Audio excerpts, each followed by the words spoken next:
Hello everybody, welcome to more CPL action. The preseason continues, it will never stop until the regular season really starts. You know, it's fine, there's plenty of games, so much casting we can do. It's me, Saetzero, with Neblime. What's up, buddy? Hey, I'm so excited to get into these games. We're here with another match of the week. It is a good time. Everyone here to watch us make pronouncements about games that will go horribly wrong. What else is there to say? I mean, there's going to be a lot to say. I think there's some names on this list that we're casting today that people are excited for. We are doing some games from week 2, from groups 22 and 33. Everyone's getting a little representation. You're not doing all the groups, they're kind of long, but you know, a couple games here and there are going to be a good time. It's going to end up being 9 games total throughout the cast, so hopefully everyone's excited to watch a bunch of StarCraft as I get everything set up. And in case you're not paying attention to Discord, because, you know, there's always that one person. I don't know who it is, it's probably you. I'm talking to you, you know what I'm talking about. You should be looking at our future events coming up. We put them in an announcement recently that we are going to be doing a King of the Tiers tournament. That'll be in a couple weekends. We're doing a match team reveal stream. That's going to be on the 13th. We're doing some coach show matches. That's on the 12th. And along with all the regular casting we normally do, make sure you're in Discord. Don't mute the channels. Take a look at all the info that you're expecting to see in the announcements tab. You will get all the heads up so you don't miss anything.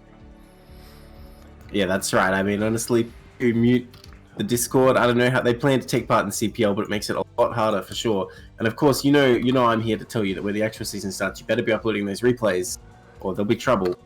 Yeah, I did a little pruning today. I was like, all right, let's figure out like we're just picking groups a little bit at random sometimes. You know, we're not like following particular players, and I'm looking through the replays. I'm like, all right, I'm just gonna mark every group that has 3 or less replays for whatever reason, and there was too many of those groups. You guys, come on. Well, there were a lot of inactives, I suppose. So that's part of it. But yeah, I'm sure a lot of replays also weren't uploaded, and there is no excuse.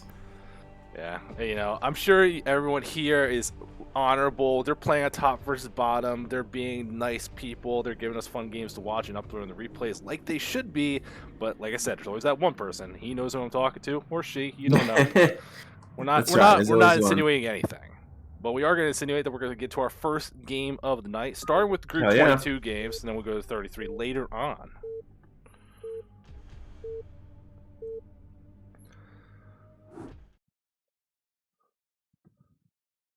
All right, first game of the night. Super excited to get started. In the green Protoss, in the top right is GEFORCETESLA. And in the bottom left, in the blue Zerg, it's LEOTHELION, CPL. Always love when people brand themselves a little bit, just a little more attention going out. Yeah, so I mean, I might be wrong, I suppose, but I'm pretty sure it's Leo's first CPL. So I mean, they're really getting into it, putting that CPL tag for sure. Or maybe they made a separate account just to play CPL. Who knows? Kind of like BSL. I remember when I was like the first couple seasons I did CPL, I did that. I was like, new season, new name. I gotta show my real skill. It's like, no, it's not better. It's like there's like 6 ladder games and it's all like practicing within the team after that. You know, the one time I tried to play in BSL, I played Snipe first. Then I couldn't match my opponent because of time zones, and then I played someone else and got knocked out. So that was an experience. Well. I assume some of the scheduling is a little troublesome for you.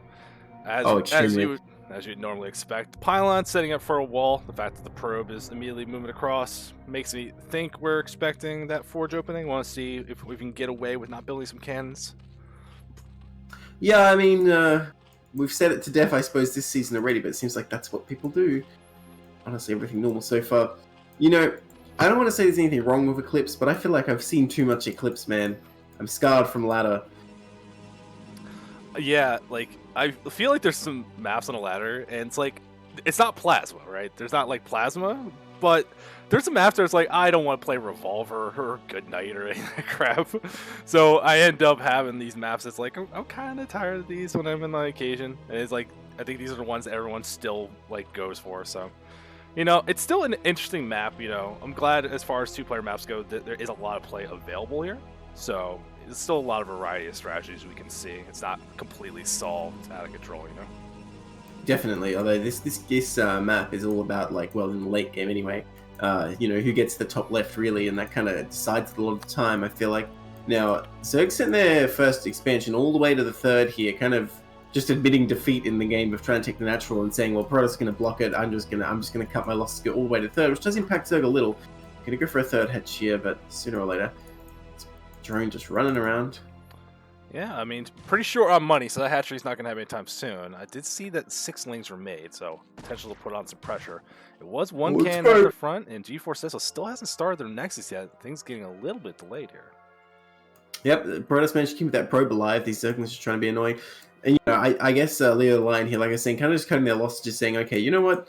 I'm not going to deal with this today. We're just going to take the easy way out. Okay, there's that hatchery going down. So everything looking pretty normal here. Now, what kind of tier would you say this group is? Is it like, what, high tier 2, low tier 1, approximately? It definitely is somewhere in the tier 2 range, I think. Okay. Seeing some of the names here, I've definitely seen them in tier 2 before. I don't know if it's like on the higher end or not, but definitely, you know, above that part where it's like, maybe they're going to do some wild stuff, maybe the things are unoptimized. I'm expecting to see a general idea of what they want to be doing. Maybe execution can be a little bit of a struggle because this game is just so freaking hard to play sometimes. But, you know, I think we're going to see reasonable kind of paths, especially in a matchup like ZVP. Everyone gets a lot of practice at it, and I think it's a lot easier to kind of have a plan and stick to it. Yeah, because I was just kind of wondering, you know, what kind of level of builds we can see here, because that's I think Leo kind of forgetting their gas here, unless they're going for that so popular recently 4-hatch hatchery play, and not getting that layer right away, which could be the case. Yeah, I got to give these players some credit, I guess. So that's the thing, if you're telling me we're casting tier 0 and something like this happens, I'm like, oh, you know, he's got some plan here. If we're casting tier 3, I'm like, oh, I think he made a mistake. But no, I should have given LEOTHELION the credit. Look at that, he first the hatch down. Yeah, nothing wrong with this. Now, we'll see where it ends up going from here. I think usually when I see this, it ends up being like that 5 hatchery, no lair. Just go straight to the Hydras. Like, you want to just make use of all that larva, get your drone count real healthy, nice and early. And this one Zealot does move out. I don't know if the Ling saw that. So this Zealot just might just roll up and be like, oh, hey. What's yeah, just trying to be sneaky here. And I don't think Leo has any idea. I don't think he noticed it whatsoever. He's just sitting here all comfortable, making up his hatcheries. You know, he doesn't have Ling speed, nor will he have it anytime soon. No more Lings being made. A Citadel is coming up for Protoss as well, so there's going to be an aggressive follow-up here. And I don't know, I mean, it's only one Zealot, but I'm scared. Tesla's coming aggressively here. Yeah, and this Overlord does see that it is that Citadel first. No Stargate, no worrying about he goes right in. Or doesn't he? There we go. Slightest hesitation from Tesla. Well, he's going to get a full scout as well as harassing these drones here. No more Lings on the way still. What is the reaction from Leo? He surely noticed since he sent that Ling to attack and he's pulling these drones. But no more Zerglings being made. Looks like he's going to fight with drones alone. Well, they do the damage, but he got 2 drones already and now he just runs away. And Zealot's very low now, but honestly, Tesla's doing a lot of damage already. Lion, like, maybe overconfident that you can defend this kind of thing with drones when you really just can't. He did retreat with his legs he had across the map, which I don't like that play either. I rather would, you know, make a couple legs, 2 or 4, should be enough to get the job done. And it's like, you don't have to invest that heavily into it, but now there's no vision on the outside of the base. There's another move out with a couple more Zealots follow up, especially if it went to like the 3rd, you'd have no idea. So we are seeing just Evo Chamber trying to get some of that SimCity up. There's that 5th hatchery before the lair, and Hydra down the way. So like I was saying, just getting all that robustness of this big hatchery count and a lot of Hydras, you're just not going to have a Spire for a Scourge or anything. But considering it's Citadel first, straight in the Templar, that's not going to matter. Yeah, so Tesla just sending the absolute minimum. Well, hang on, 3 more Zealots coming across here. These Lings getting in here, but these Lings will be slaughtered by these Zealots. They need to pull back immediately. The Hydrogen is not up, is it? Oh, it is up. So hopefully if Lion is able to make a few Hydras, he can repel its attack. I was going to say, Tesla just setting like the absolute minimum, just sending 1 Zealot very casually and eking a slight advantage here, but Lion not really seeming too thrown off about it. Really gave a very minimal reaction as well. But I mean, the thing is, Tesla will pull more and more ahead if he just keeps sending Zealots, getting a couple drones here or there. It will lead into an almost insurmountable advantage. But let's see, this base very well defended. Speed finishes up, but you're not getting in there with those 2 Sunkens. Very well placed. I think you could have gone down below and around to the mineral line. I'm pretty sure those Sunkens don't cover the bottom patches. Right, but then you're standing there, the drones pull to the top, and then you're just standing there like hitting the extractor or something, and you're going to lose all those Zealots because Hydras will surround them, and you don't want to be doing that. You have to be careful in this phase of the game at overcommitting, and I salute Tesla's patience. And like I said, just sending like 1 Zealot earlier, honestly, I like how he's kind of just doing what he can, but not doing too much. Yeah, but still, I think just from the openers, Tesla is in such a good spot. Even like not overcommitting, not losing units, getting those drone kills is nice. But you can see Storm's already about done, and the Hydra upgrades, like the first one's on the way at this point. Well, this is a big weakness of going for. This is a big weakness of going for this hatchery tech play. Is, you know, you have no way to threaten mutas, so you're not forcing Corsairs out here. Now, not that Tesla necessarily knew this, but if it ended up being 3-hatch Spire, and Tesla was going the same build, it would be a bit more tricky for him. He'd have to like trade away these Zealots to buy time and such. Now, look, these Zealots trying to come in here, but again, 2 Sunkens there. I don't know if it was Lion's plan all along to make these Sunkens, or kind of shaken up by that Zealot coming in earlier. But this, I have to say, it's a slightly excessive defense, like because that's just an extra drone, extra minerals you spent. Whereas normally, you know, you just see Zerg put 1 at this phase in the game. He had those before during the first poke out. Like he reinforced the natural a little quicker before that the 3rd base, I believe. So, right. I think it's just one of those kind of things. Like, you know, you see Preseason too. We're just they make maybe a little more cannons than they need, but it gives you the safety. You don't have to worry about if you miss a reaction or misread situation. You'd rather just be safe, eat a little bit of that loss, put yourself in a good spot. Tesla's really making good abuse of this though. That Lion's get on the map, taking that 3rd base, really teching up hard. And this gateway count's looking pretty intimidating as well. The Overlord still just sees everything, but the Tesla doesn't even care. Well, to be honest, I'm impressed. Tesla's playing very confidently here. You know, going straight for this 3rd and all, and you know, just getting up their gateways. I assume that Simpson's deliberate, like Goon's out of that top right one. And honestly, they're looking like they're just taking control of this game, and Lion's sitting back, like trying to do their thing and just defend. But Tesla's going to be able to take a pretty good advantage here at this rate. Like these Lings scouted at least. But Lion must be thinking like, oh, I better do something. He sees this. Yeah, and honestly, the spot is just looking so good. Tesla has Templar building energy, already working towards that Robo. The Lair just finishing up recently, so it's not like the observers will be well in time to fight these lurkers. So everything we're seeing though, like Tesla's plan, it's not very harass heavy because it doesn't have the Corsairs. He didn't get a whole lot done with these Zealots, but everything I'm seeing, I really like how this game's playing out so far. That's nothing to take away from Lion. The way they're playing the strategy seems pretty reasonable as well. They are really not trying to be on the map. Like, they had a whole bunch of these Hydras over at that 3rd base doing a whole lot of nothing, which I'm not the biggest fan of, honestly. But other than that, though, like, both players really just settling into this mid game, and I always love seeing that when you get to practice the macro a little bit more in these preseason games. Well, you know, if he sends these Hydras up to take out those Templars, it could be a surgical strike. Maybe he doesn't need those other ones. Oh, these Templars are so much stronger right now. Is Tesla paying attention? Uh-oh. Oh, 1 falls, 2 full, 3 full, all 4. He gets the full set. What a move by Lion. Just walks across the map, kills your Templars, refuses to explain, leaves. Yeah, that feels a little bit brutal here. You do trade some of the Hydra kills, but you don't want to lose those first 4 Templars. You're trying to use those gas and upgrade. You don't have to remake those. You're trying to churn out the real units. So now that splash damage is gone, unfortunately. Lurker Aspect is about to finish up as well. So with Lion making a big move there, the supply is between the two pretty even. The drone count seems reasonably high, like in comparison to what Tesla has off their 3 bases. So, like, I think taking out this Templar, Lion, if they want to push on the map, maybe secure that 4th base, things will look good, but look at Tesla's army. Moving across the map now. Loss of splash damage, doesn't care. Let's be aggressive anyway. Saetzero, I got a new rhyme for you. Oh god. Base is the same, Zerg is in pain. I assume Lion is aware that he needs to make something happen here. Because 3 base versus 3 base, Protoss will pull ahead. And he just needs to deny the Zerg 4th base and will eventually win here. I'm pretty sure Lion is aware of this. It's just a matter of what he's going for here. He looks like he wants to move out with his lurkers. Honestly, having deleted most of the storms, it's going to be very deadly. He is moving out with full force now. Alright, let's see. Well, before this fight goes, I'm not letting you ignore. You said same and pain will rhyme. No, they don't. Get out of here. They but here do comes too. That fight. They no, do. No, they don't. But here comes do. that fight. The lurkers burrowed up.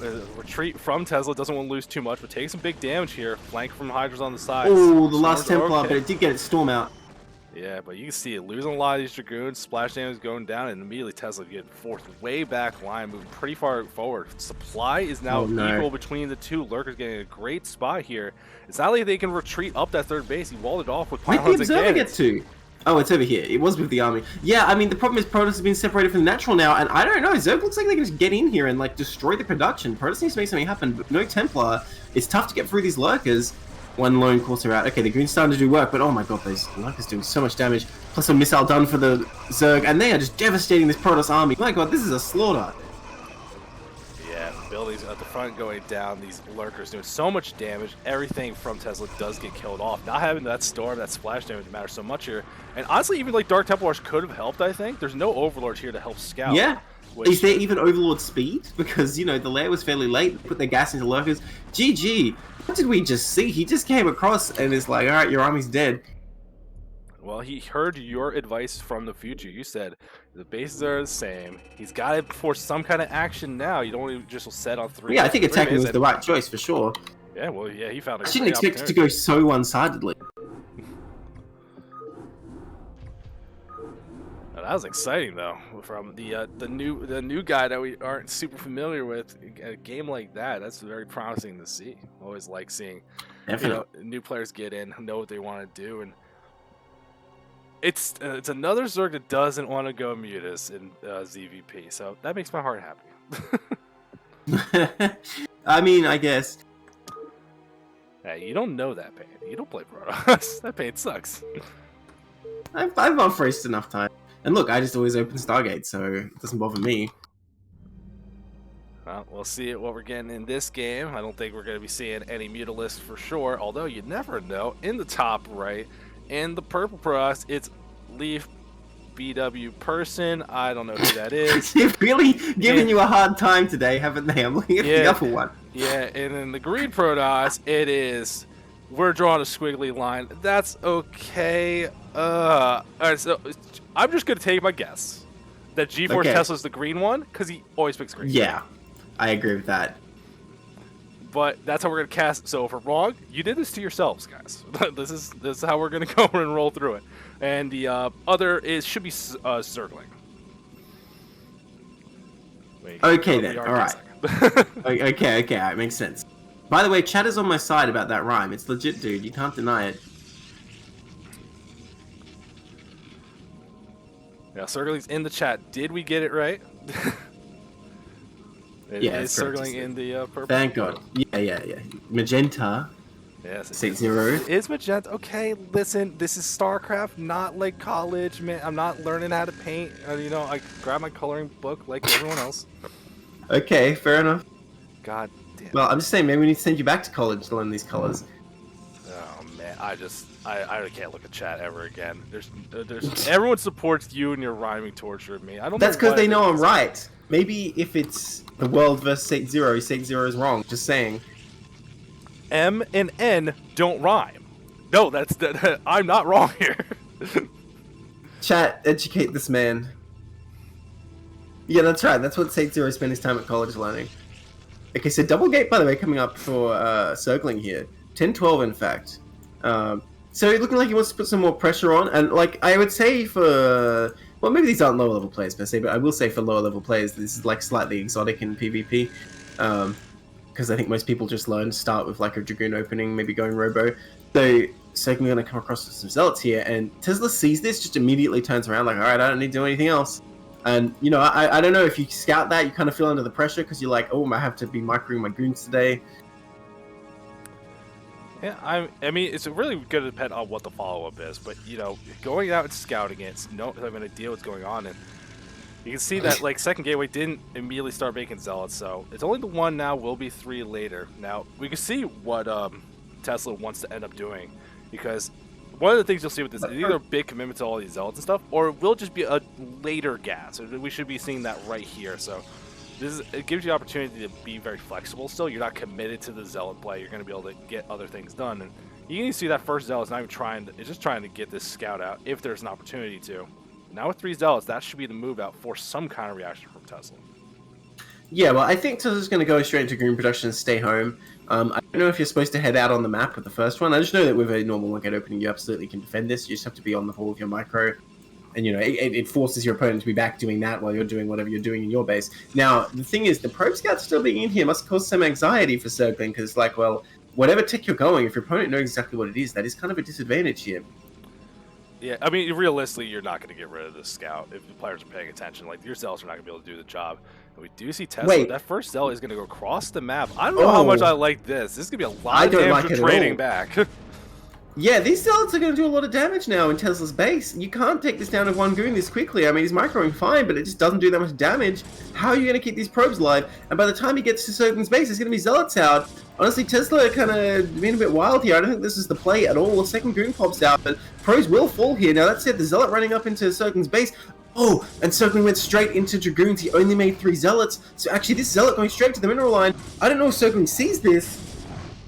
Yeah, but look at that supply lead already kind of growing for Circling here. There's one zealot in the mineral line, only has the one, but still has to fight the damage. So we got a lot of probe kills.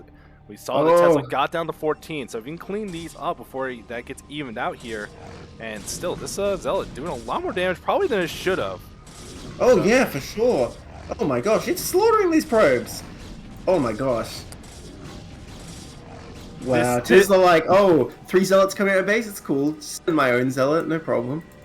Yeah, this shouldn't have happened from Circling side. Like, well, is that standard that you get 3 zealots only then transition? I would have thought you'd make more zealots here, and if you did make 2 more zealots, like absolutely nothing would have happened. They could just block the ramp. Now you have the choice. You can. Like, it's not forced, but you definitely can. I think in this game he chose poorly. Yeah, well, things look surprisingly easy. Probe count, the goon count was exactly the same somehow after that. Yeah, but there is that big advantage. Look how much further ahead that Dragoon range is for our green Protoss over here. And plus, he has a lot more gas banked up. So you can see that Robo is now on the way. But if there isn't a fight within that window, which honestly isn't going to be that long, it's only going to be like 30 seconds, then it doesn't really matter. And I mean, it looks like Circling content to stay up his ramp here. We don't see any tech whatsoever. The Robo timing is a huge advantage. Yeah, you see Tesla has that probe down here. Looking like they're thinking about expanding, but you know, maybe unsure if they feel that confident here. Because the unit production, you got these goons moving across the map, but I think with 6 now here, you gotta be very careful. If you lose any of these, you're gonna see a immediate counterattack.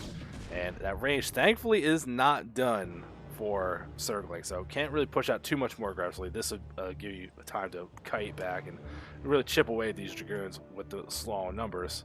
But still, no attempt. Here's the thing, though. If you run in and just see these 6 goons, you're really going to know range isn't done and have an attack. Like, it's hard to tell that. Look, more zealots coming out here, but he's going to be a Robo as well for Circling. Yeah, everything, all the tech is just a little bit behind, but Circling's army does just have a little more robustness. They were constantly producing units rather than rushing into this tech, so a little bit more moving forward here. I think waiting for that range, then we might see some kind of aggression, but even Dragoon count fighting up the ramp, it's going to be hard to do. That Zealot not involved in the fight immediately turns around, but does take a loss. So little tiny advantages, whatever you can get in this matchup is definitely helpful. During all of this, though, we do see that pro production has kind of faltered from Tesla a little bit, trying to rush towards this shuttle, working towards the Reaver tech, which I don't see the support bay. Hopefully that starts soon, otherwise not awesome. Wait, why would you go Robo and then Forge? Like, if you could just get an Observer just after this Reaver, surely. I don't know about this. Like, especially seeing his opponent come down the ramp on the map like that, I really question this play from Tesla. Maybe just a bit nervous since he didn't scout any tech. He's thinking, oh, what if it's DT? Obviously, killing that one goon is pretty huge earlier. Look at this probe going out though. Is that for scouting? I hope it's for scouting. I mean, he's already taken the second base. I don't think you're going to be completely able to take the third base.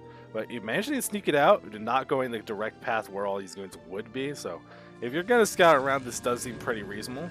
Now, Reaver is on the way for Tesla. Shuttle is waiting to pick it up, and we'll see if that ends up being an opportunity to get some harass. There is a lot of open space that, like, we don't see scouting pylons or any kind of vision. There's no Dragoons in the main awaiting any kind of drop. So we'll see how SIRGLING does play it out. But if they can get this Nexus up and hold on to it, they got a couple more workers. This lead's just going to get a little bit better anyway. I was kind of disappointed he didn't take the top left base. I think that's like a a good play. But yeah, you're probably right. I mean, yeah, despite early game issues, SIRGLING just kind of macroing harder here.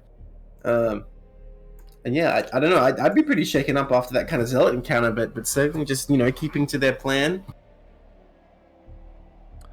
Oh, and you see there's a pilot over on the left. That's a nice scouting pilot, but the shell's going the other way. So unfortunately, you're not going to see it. But look at this. There's goons in position for SIRGLING. I mean, hopefully Tesla's watching. The shuttle doesn't come straight up there, but it looks like SIRGLING had anticipated this, and he's just ready everywhere. There's goons in the mate as well, in fact. So I don't think there's going to be any damage going down. And honestly, sending your first Reaver to harass is always a bit risky depending on what your opponent's doing. Okay, look, this cannon is going to be worth it because it's going to deny this scout, but honestly, seeing that the expansion is going down is all it really needs to see. Yeah, we'll see what the reaction is, though, because there is a lot of Dragoons here for Tesla. While everything was getting built up from circling with these goons out of position, the front is actually a little bit on the weak side. If you actually took the Reaver there, I think you have a real opportunity to kind of bust through. Probably. Oh, well, let's watch. Yeah, that's the thing. Like, I don't like harassing with it first, because if you lose it, you're really just in the hole. But if you just take it with your army and have an attack, it's usually going to be efficient. Because we see Circling's Reaver here is so late, still not even building it. I'm not really sure what they got the support bay for, because they don't seem to have any actual intent to build a Reaver. Look at that. The Observer sees the shuttle. I don't know if Circling notices this, but Tesla sees the goons as well and is like thinking, don't think I'm going to go in there today. Well, here comes okay, looks like he does want to try the front. Yeah, I mean, you've got enough goons. You're gonna have the Reaver to lay siege, force some action. I think you could do this, but a Reaver's got to be involved. Ooh, getting that Observer, definitely helpful. Yeah, no units in production right now for Circling, which is going to be a big issue. He's going to need more units to hold this. Now, he can get a decent concave here, but the goons are kind of going every which way. 4 in the back not doing anything. Okay, now they start to get a bit of a concave. High ground helping out, but what do you do about that Reaver? It's going to be hitting the probes in just a second. And honestly, Circling's backed himself up into a bad position. 3 goons not doing anything up the ramp. Circling's army fighting piece by piece is going to get dismantled completely by this Reaver goon from Tesla. Yeah, I think Tesla had enough army to make this work anyway, but just moving goons out of position where they weren't really helping out the fight to begin with. Laying siege. Well, this Reaver. Oh no. Oh my gosh, he doesn't even have scarabs. Oh. Well, that's something, but I don't think he has enough goons to retake this. So honestly, it's still a win for Tesla here, taking out that expansion like that. Yeah, definitely seems reasonable. Tesla, you can see, even has that supply lead now. Still down pretty much on workers, but it was a much slower Nexus in comparison. So finally going to be able to catch up in production there. Up base now, so I think you've done the damage you need to do as Tesla. It is one of the biggest things you can do in this matchup to kind of throw a game away. Try to force your way up this ramp. We'll see if they want to go for it. I do see that first Reaver is about to finish up. It won't have scares, but it'll definitely be able to help. Oh, he's going for the move. I don't know. Yeah, I don't think that's going to happen, but he did bait Circling down a little. Oh, okay. Holds off. Look, I think Circling's mistake here is pretty clear that he went for this Citadel and he got the support base, didn't even use it. Like, even if he went for neither and got more goons, it would have been better, but his spending was every which way and he did not have that tech unit to help him, and Tesla did. And now Tesla's got his expansion up, mining those minerals. There's a poor Reaver trapped here waiting for a shuttle to pick it up. Yeah, it's here. It's fine. No big deal. And we are seeing Tesla moving towards Templar Tech now, moving toward that next stage, but still only like 3 gateways worth of production. So I'm a little bit surprised to see that. I think you maybe cut some corners trying to get that Nexus a little faster. I want to see some gateways getting added on soon, though. You don't want to be getting into a 2-base economy with a limited production like that. Yeah, I'm sure they'll be added on soon as their money kind of spikes up here. But again, Tesla has a very few probes, honestly, for being on 2-base. Only 32 right now. He's building some more now, though, and honestly, in the long run, it doesn't matter because Circling's going to be mined out. Doesn't matter how many probes you have when that happens. Circling needs to get down here before Tesla can really reinforce with these Reavers. His window is honestly closing. A Scarab get round this path. Does that thing even have Scarabs? It does. I don't know why I didn't shoot there. I guess that was out of range. But yeah, honestly, I think Circling's missing his window here. And once Tesla reinforces here, there's not going to be anything you can do. Being too afraid, I think, to come down the ramp, too timid. And unfortunately, it might cost him the game here. Because now that these Reavers of Tesla are here, well, hang on. Circling has other ideas. He's going to go harass, in fact. Yeah, and Observer to the left side of his base. I think just barely missed that. But still, that's units that could be used to help get you out. So this harass has to do damage. Like, it's not an option for it to, like, oh, they pulled and I didn't get anything. Like, this is going to have to do something reasonably big here. The shuttle path. Why is he going this way? For the reinforcement path, the Zealot's going to see it, no problem. I'm not sure why he went that way. Yeah, he even turns his Zealot around so he knows. Honestly, that's a power move because like, there's no actual defense. I think it makes sense to be like, oh yeah, I saw you, better not come here. But oh god, there's a lot of probes in the main now. Yeah, I don't think he's going to be able to do anything. Yeah, 3 DTs being made, but there's an Observer here for Tesla. Here comes the move out, trying to move down across the map. The contain was a little bit soft here, but still there is a Reaver available. DT's trying to fight. There is an Observer, but I think it's just out of range. Doesn't see that DT. Now is in range, but here comes more Dragoons down the ramp. There is a Reaver for purple, but it's not involved in the fight just yet. DT's trying to do the damage they can, but they're not that fragile. And you can see a lot of Dragoons trading back and forth. This Reaver... Why isn't it firing? Why isn't it firing? Yeah, Scarabs, what's it doing? Okay, finally. Oh my gosh. Oh, that poor thing. Oh, I think that's going to be it here. I don't think there's much hope for Circling left, because he's never going to get down this ramp now. GeForceTesla's units getting in there. GG. Yeah, and that was about to be a big-ass Artosis pylon on those gateways for purple, too, so... Well played from Tesla, knowing when to make the move. I think there's an opportunity to move down the ramp and try to fight back a little bit cleaner than what we saw happen. And it just didn't work out that well. I think maybe Zealots, instead of some Dragoons, kind of eat some of that force, really commit to moving everything off the ramp. But he got like some goons down there, but not all of them. The Reaver wasn't around to be in the fight and just made that fight harder than it ever needed to be. Well, it's the same when he was defending. His army was very disjointed, unfortunately, and I have to say his spending was too. So, honestly, I think Tesla kept it simple, and that paid off. I just love the energy in Circling in the chat. He's saying, shoot. He's like, I know what happens, but if I will it hard enough, maybe I can change history. Oh my gosh. Yeah, I don't know what was happening there. The Reaver was just sitting there like, I don't need to help. They've got this. And then all his friends were dead, and it was like, oh, I should help. Well, that's all right. We're going to see round 2 from Circling, see if this game goes a little bit better. We go into our 3rd game of the group. And are they? They are toppers bottom. These guys are wonderful. In the top right, in the red Zerg, it's LEOTHELION. Back for more, some ZVP. And in the bottom left, under another pseudonym, No Rush 30 Minutes, it's Circling. Why do you do this to us, Circling, man? can Why you doing it? just use one account? This is causing stress. About that Reaver, I realized what happened. Circling was obviously selecting and just spamming stop. That's why I didn't fight. Of course, that's what you do during a fight, right? S for shoot. S for shoot. Come on. Yeah, that's right. S for to kill them. So, PvZ, like I was just saying before the cast, honestly the most common matchup in CPL for whatever reason. Because no one wants to play Terran. Our smooth beginner brains need to absorb the knowledge. Then we will learn how to make Goliaths. Right. Goliath, Sabul units. That's the unit you pick. If I was going to learn Terran, I hate playing against Zerg with Protoss. I would learn the Goliath build. Yes. That is exactly okay. why I mean, look, it's kind of out of fashion. I thought you would say, like, you know, vultures or tanks or something. Those are the OP units, so... Oh, no, there are other OP units, but, like, isn't that, like, the Goliath one's a little easier to manage? A little set it and forget it? We are getting so they say, but it seems not so good anymore. Yeah, well, we'll see what it ends up being. We do got another overpull from LEOTHELION against another Forge expand. So we'll see what ends up happening here. No immediate scout, though, which is a little dangerous when you're doing the Forge, because you have no idea how many games do you need. You're playing a bit of a guessing game. Yeah, I don't know. That is kind of scary. Well, I believe you don't have to scout that early, especially it being 2-player, actually, because if you make one cannon right away anyway, which is what he's going to do here, it doesn't really change that much, because you'll find the lings coming across the map if it's a 9 pool. Let's see, there he goes. Because they wouldn't be hatching for another, like, 25 seconds or so. Here, yeah, but this is if it was hatchery first, you don't get to mess with it. You don't get to see the hatchery that first. Is a big downside. Nexus. In fact, even being overpull, he didn't deny the expand, which actually is a bit of an issue, isn't it?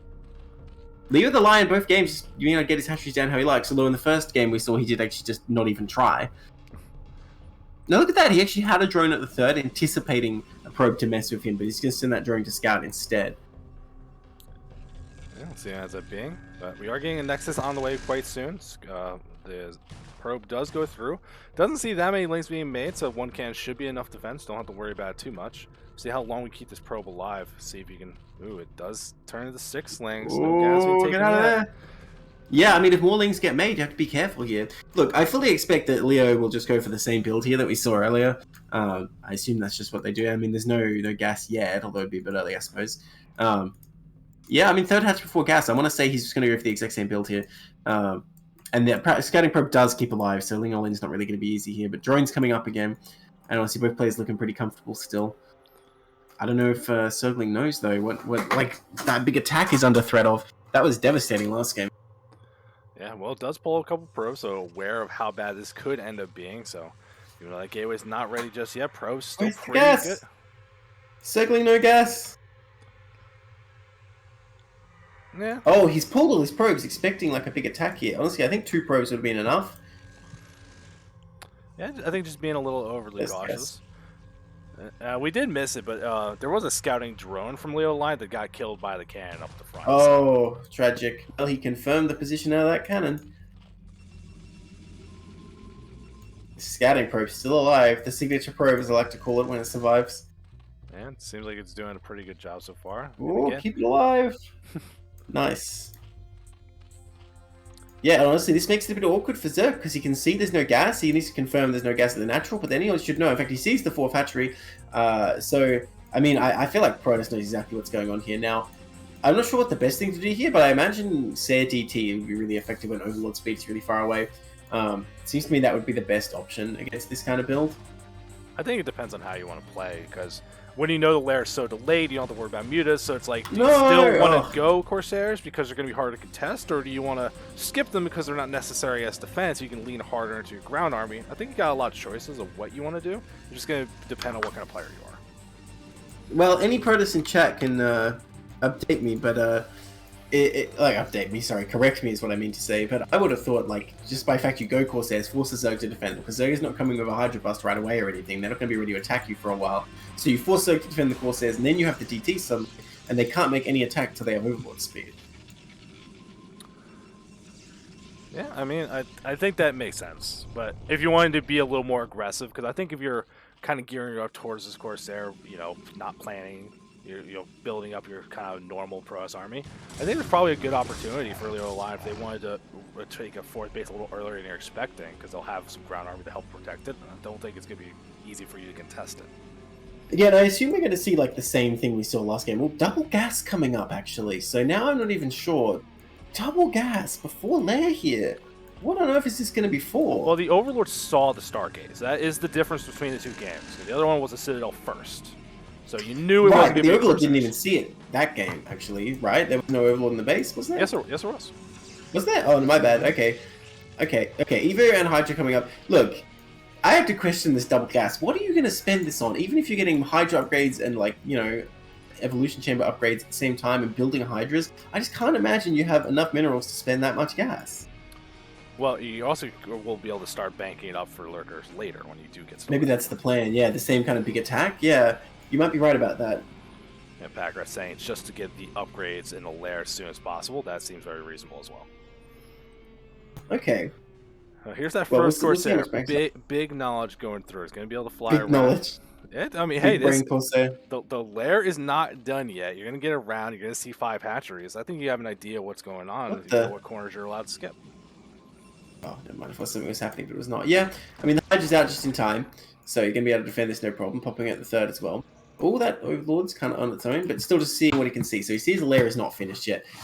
Sees all these extra hatcheries. So, I mean, aside the probe scout earlier, I feel like SIRGLING should know exactly what's going on here. We'll see what his chosen response is. Now, we do have a Templar. Looks like he's preparing for DT or High Templar. No more Corsairs being made. Yeah, I'm disappointed. Like I said, I think Sair DT would have been the option, but not doing for it this time. And that Overlord in the main is just kind of like... Oh, there we go. Corsair does stuff. Yeah, I think you just don't want to delay this Templar Archives. That was a thing. The moment you saw it, you got the Zealot speed, you got the Templar on the way. Like, just as fast as you can, because all this stuff, a lot of gas, a lot of time to build everything. The Corsair, when there's nothing really contesting your anti-air, you can wait a little bit. Honestly, I don't like getting the Goon at this phase, because as you can see, the Corsair came back to kill it anyway. What is this Goon doing for you? Even if you got range, which is very expensive at this point in the game, what is one Goon in your army really worth? Look at this, Hydra's coming out here. Zealot speed pretty far away still. Oh no, SIRGLING's going to lose all these Zealots, and that's going to be a huge loss here. Yeah, this is not exactly what you're looking for. No upgrades. Hydras do have their speed, so you're going to be able to start fighting off here, but here comes the group from the back that backs off, but walking right into the trap. Doesn't really block them in, so I think the Zealots can actually escape here, but this is a lot of force at the front of your base. Starting to add on one's getting stuck. Okay, they all made it back. No! Okay. Get back. No, don't give your life for ire. It's not worth it. Oh. What the? Yes, it is. It's totally worth it. Get out of here. You're the kind of Protoss nationalist that is running into minefields and getting blown up for ire, aren't you? I mean, every Zealot just becomes a Dragoon. That's the lore, right? Okay, but what if you're already a Dragoon, then what? Shouldn't you go retire and not risk your life? Look, I said it before, but I'll say it again. If you just made the humble Dark Templar, I don't think you'd be having these issues right now. Overlord speed is done now, and there's not that many courses out, so that window's kind of closed. But he could have delayed this at least a little. Now he's trying to get in here. Zealot speed is done. The Zealot's not coming out to fight. Okay, here they come. But those cannons really getting pounded there. Only one left, none left. And I have to say, this one Dragoon not being the savior, Lion just coming in with a huge amount of Hydras just out of nowhere, and suddenly this game looks over. Yeah, this is I think this is one of the big problems, because we saw it in the game with Tesla that when you don't get the Stargate, when you don't get these Corsairs, you can get Storm so much faster. I think you would have had Storm ready for this attack to defend. So trying to do Corsairs, but they haven't really done that much, and all these Hydras running in, top of the base, Probe's trying to fight, not enough, and Zergling's going to lose another one. Leo the Lion, at least as far as this matchup goes, they look like quite the strong player. Yeah, Pete saying, Jesus, Leo the Lion. Like, yeah, he just comes and executes Protoss, apparently.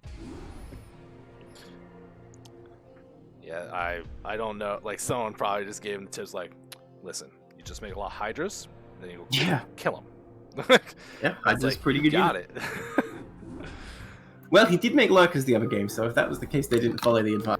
Well, Lurkers were on the way that game as well. If they got to that point, like, Robo was nowhere in sight. Those Lurkers, that would have ended the game for sure if the Hydras didn't do the job already. But still, Leo the Lion looking quite strong. Looking forward to seeing more of them throughout the season.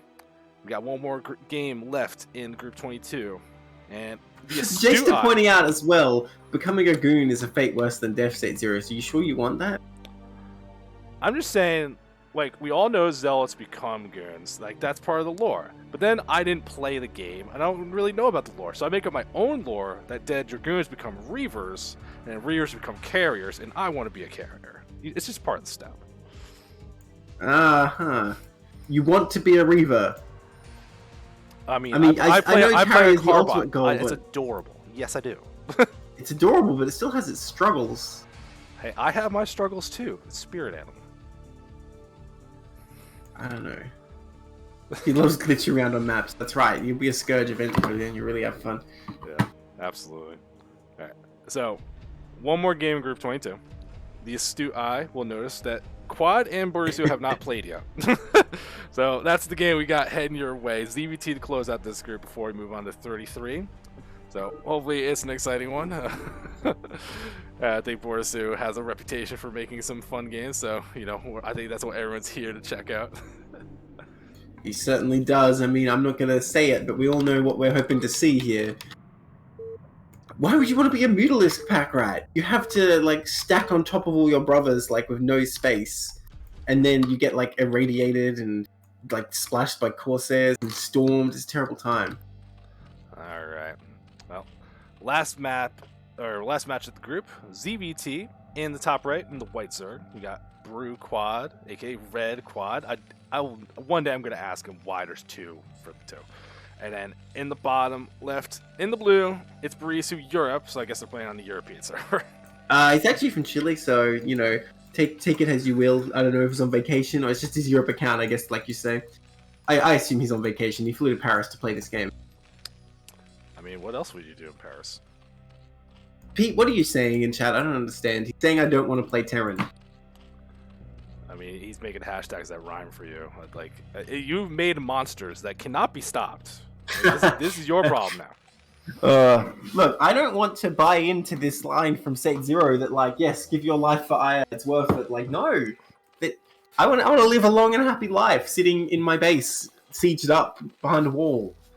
I mean, aren't they, like, all, like, with their dreadlocks or whatever, they're connected to, like, one central, like, collective consciousness kind of thing? So it's I don't think it's a collective consciousness per se. It's more just like a chat room. So maybe you die in the chat room to become like an admin for the chat room, and then you get like the fancy badge. I don't want to be a chat admin. That sounds like hell. Okay, CPL staff. Yeah, that's right. Why would you want that? Now you know it's coming, Saetzero. You know it's coming. In fact, does this block the CC? It looks like it, but every time I guess that I'm wrong, so I'm not going to claim it, but it looks like it. To begin with, this depot needed to be to the right of the barracks, but I'll say no more for now. Oh, well, hang on. If he wanted to wall, he should have put the depot, like, next to the egg. Because I'm not really sure what he's going for here. Typically, if you want to wall at low ground, you have to have a link-proof wall. It's no good having a partial wall. I'm pretty sure this blocks the CC, like, well, we'll see. Yeah, I'm used to. I think the wall I see here is like depot, barracks depot, like a V by the egg. Yes, That's because the logo depot I'm above used to. fits like a glove. That's how you have it tight. The depot's to be above the barracks. But look at this. It's actually going 2 barracks, 1 base, which as a play in general I don't dislike. But having one at the natural is just such a liability here. It's just as well that Zerg went like 12 hatch, like 12 pool even, not even 11 pool. So like Bruce is not under any threat here. But it is kind of dicey. If you're going to be playing 1 base, you might as well use that ramp because it's such a strong defense. You put a bunker on that bad boy, a couple SCVs to stop lurkers running past, and there's not really anything Zerg can do about that until Dark Swarm. Yeah, and unfortunately, because he didn't successfully block the ramp, the drone gets in, sees 2 barracks, sees the academy's timing, which... Do you need, Wait, he's got no gas! Yeah, I was going to say, Why? when do you need the gas to get the academy stuff? Is this like the similar Sidecore thing where it's like, don't ever do this? Yeah, basically. Like, I don't know, like... he's still not starting the gas. We knew it was going to be a wild game with Borisu, but I didn't expect this. I did not expect this. Get the gas, Borisu! Oh. Okay, 3rd hatch going down for quad. And I have to say, if I saw what Borisu was doing, I would not be building a 3rd hatch by any means. The pool is getting quite low, I just realized. This SCV is doing its work. Is Zerg going to stop this? Okay, the links pop out and they're going to save it. I was kind of worried for a minute. Oh, no, he's going back to the pool. Are you kidding Oh my me? god. But the Marines are coming across the map and fighting these Zerglings as well, which is not really going to work out for the Terran. But I mean, it's all just a distraction so he can... Oh no, the SCV died. I'm so sad that Spawning Bull didn't die. Now, in retrospect, you know what I really wanted Quad to do?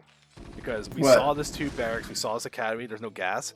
That drone's just big chilling in the base. You could just gas stolen the Terran and just like infuriate Borisu. Yeah, Just tilt him because off there's the nothing planet. Terran to be able to do. The gas would be so delayed. I mean, it's delayed enough as it is. Now, he is able to build medics right away because they don't cost much gas, but his stim is so delayed here. And I mean, medics are OP, but without stim, Marines don't do very much.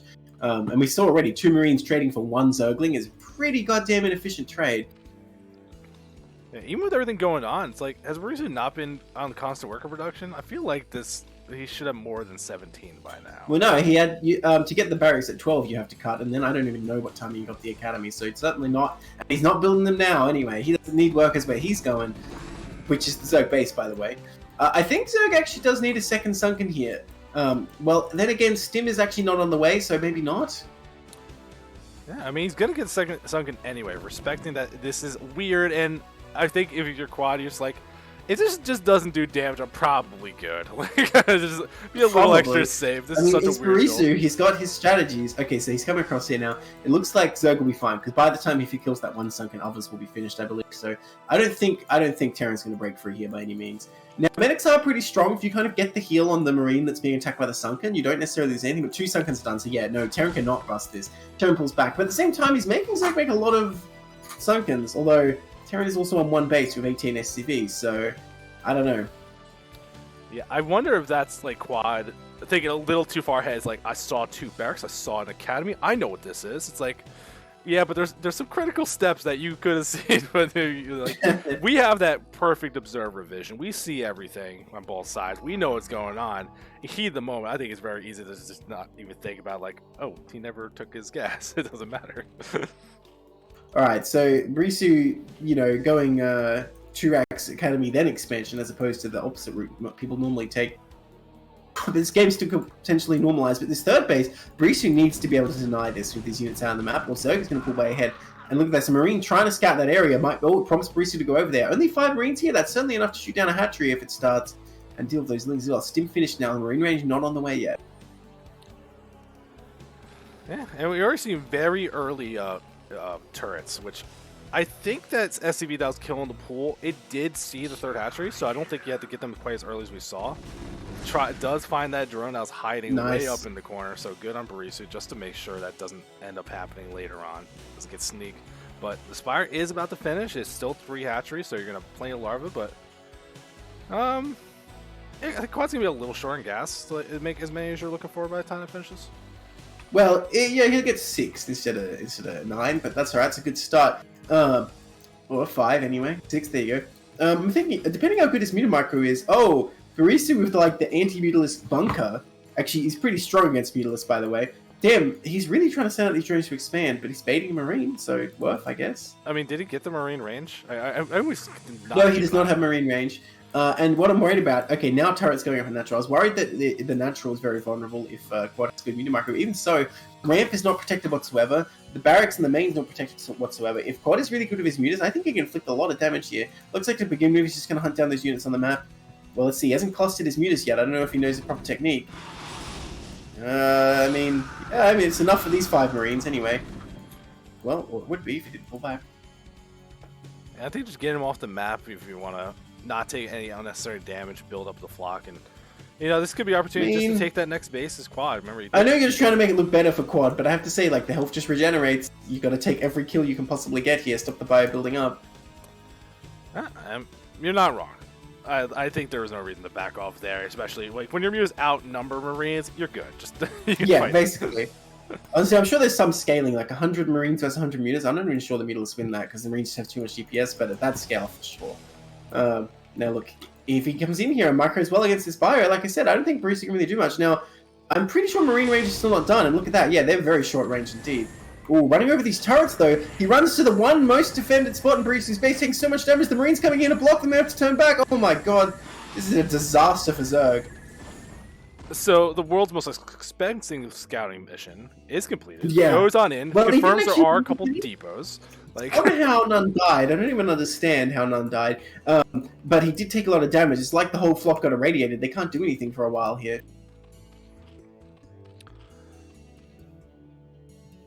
Yeah, I mean, we'll see. Very good scouting around with these Marines. Sorry, you go. Yeah, no, it's good. Borisu getting a machine shop and going for a double starport. I mean, look, he has a big gas bank, but he's got so few barracks, right?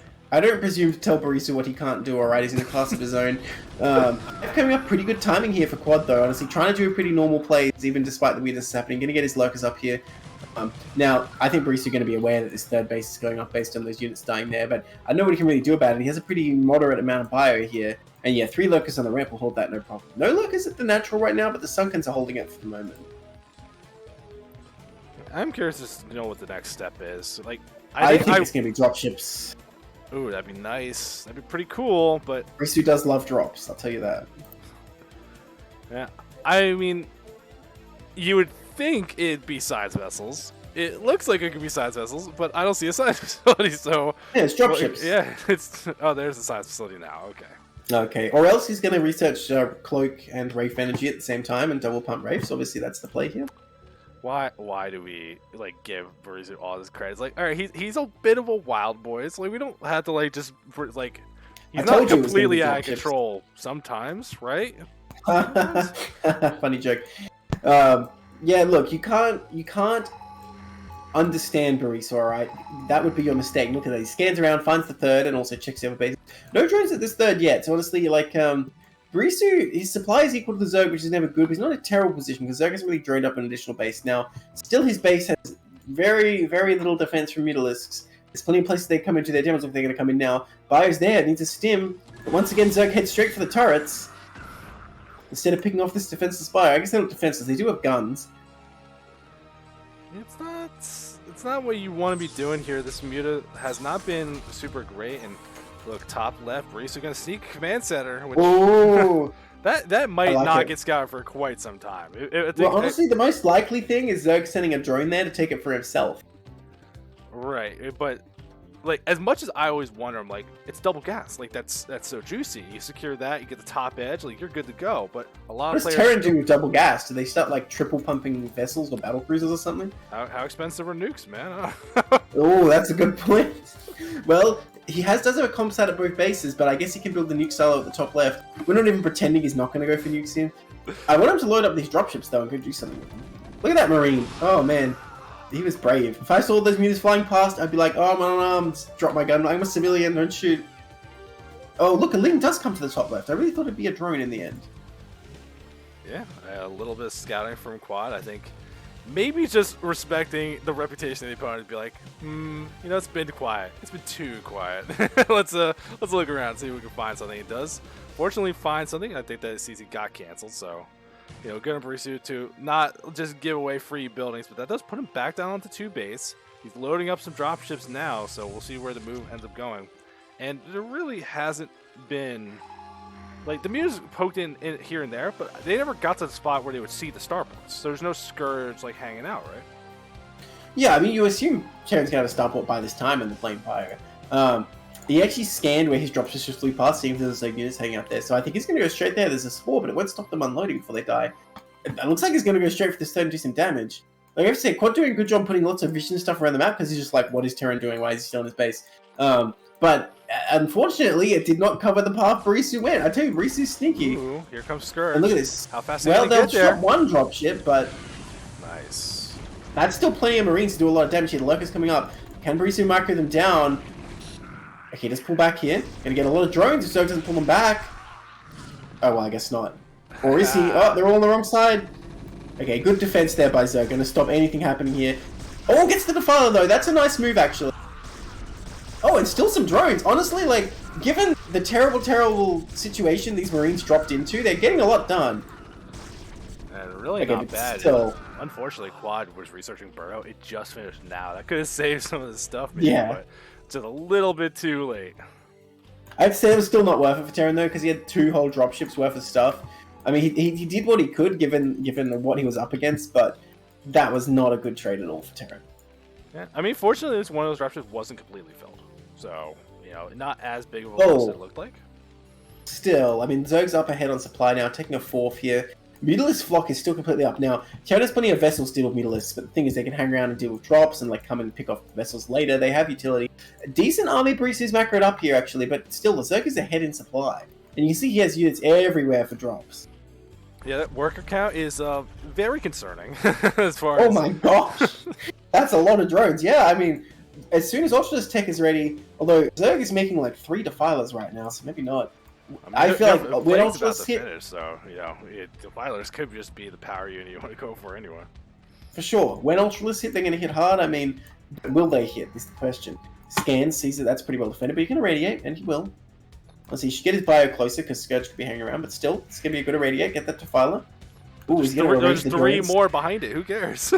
Well, how many vessels do you think Borisu has? He's got energy. He's just putting them there as like free kills for the vessels here. Oh no. Ooh, look at this. Oh my god, he EMPs them. That's sick. I never would have thought EMP in a TVZ, but that's actually pretty sick because 3 whole Defilers, I mean, even if he just consumes and you don't bust this location, you're making him consume a bunch of Zerglings there. And look, he's suddenly like, okay, I'll Dark Swarm. Oh wait, crap. Uh-oh, get them there and they have to go all the way around. I never would have thought EMP would be the play here. Yeah, it ended up working out. I was a little suspect when I saw it in production, but it ended up working out pretty reasonable here. We're just not trying to engage in the fight. It's only a handful of lanes, and there's just too much DPS here. These lanes not getting anything done without the Dark Swarm to help support them. You got plenty of. Yeah, it was mixed. He baited some Marines into the Sunkens and Lurkers, so yeah. I mean, this Terran army is pretty small. I think Zerg can definitely afford to make trades like that. He has 50 drones, for God's sake. And he's about to morph more on this bottom right base, I think. I mean, what does Terran have going on? He has no 3rd base. He doesn't even have a covert ops. I mean, ooh, look at that little backstab of Lings too. Cutting off one reinforcement as well. And the Mutas pop forward. Nicely done by Quad, picking off a tank where he can. And that's all he has to do is whittle down this force, and he's doing a beautiful job of it so far. D-Matrix still going to help. There's a nice little amount of force here. Another swarm going down. Lurkers trying to move forward here. Should be able to be enough to help out, but it's still Borisu, as far as everything's going, like, this fight is going better than I was expecting it to, but yeah, look at the bank he's got. Like, no attempt to take the base. Where's the what is he going to do with that?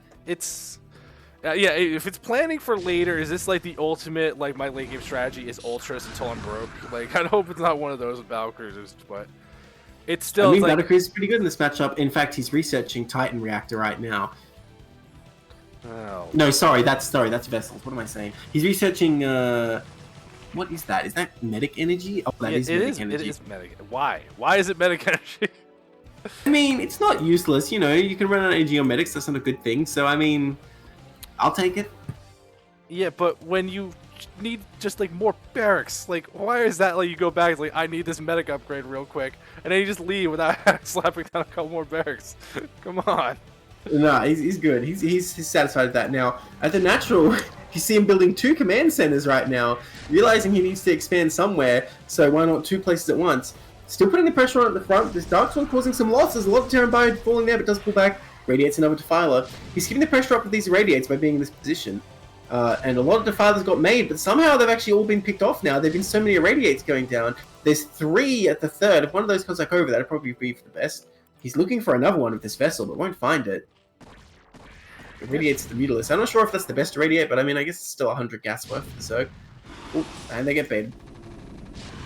Yeah, I mean, it seems okay, but end of the day, Borisu hasn't really done any damage to the natural. It's like this contain, it's annoying, but look, Quad has all these units coming out from that third base and around the outside, assuming Borisu's got another base on the left side. He does not, so these lanes might be a little bit disappointed. He will soon! When his double command centers are ready, he will.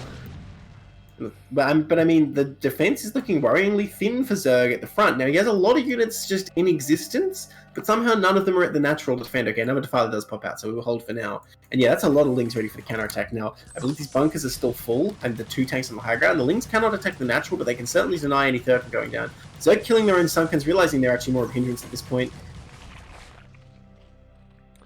Yeah, but there's not that many lurkers. Only one here. Gonna move forward. And he takes one in Dark Swarm. EMPs again. I mean, I think a Radiate would have been better at that point since the Dark Swarm's already down, but nonetheless. Yeah, nice little moves though, but still, Dark Swarm's so annoying. You get just plastered back again.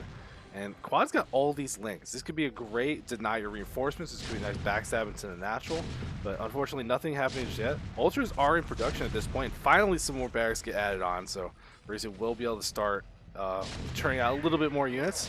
The Rays have really been saving it. They've been doing most of the work this game to keep him well alive, but I just keep running. Oh, but now the Swarm's gone. These Lurkers are getting hit hard. That Defiler was EMP'd. He doesn't realize there's no energy. So actually, these Lurkers suddenly all falling again. Like, there's units on the map, but they're not at this natural. It looks like Borisu might actually break through. The Swarm goes down barely, with like 1 Lurker left on, well, full health, but still, Borisu really looking like he's going to get through here. The CC's flying around, but I don't know whether they're going to be able to land. Yeah, not on those links. That's for sure. And this vessel count is out of control. Ooh, tank's getting taken out though.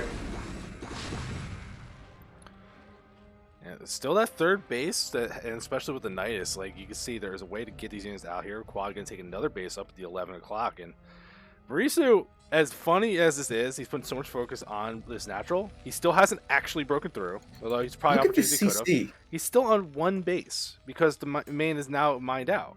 Look at this CC. It's flying all the way to the far bottom right base, but the Lings are like, yeah, land, please. We're hungry. Oh, gets a vessel. Only 1 vessel, though, for all this Scourge. But I mean, Zerg on 4 gas, about to be 5, can definitely be doing that. Oh, gets another one. Nice, nice. Is he going to break through here, though? Okay, there's still like 3 Defilers in the back here. Get way in the back. Oh, that's a good Swarm. Yeah, you got to take out that tank. Borisu has a huge force in his natural. If he could just take out all those Lings there, he could land his 3rd base at least. Yeah, but then he's got to go and fight all that stuff. Yeah, this force is looking pretty intimidating. Oh my god, so many Scourge. So many Scourge. Yes, yes. Nice, gets 2 of them. Okay, but still there's a couple left, and I mean, Terran's still producing a few at home. Again, if he moves this whole force to the natural, he'd probably be able to break through. It's like, Quad still has, it's mostly a lot of Lings, and as far as army, he's 40 supply ahead. Like, how, I get, like, you're saying it's possible, but it's like, I don't really see it. So, here's gonna be the move. He's gonna be able to clear out that base and let that CC finally land. But this should be the trigger that there's so much army back here. That means it's not at the natural.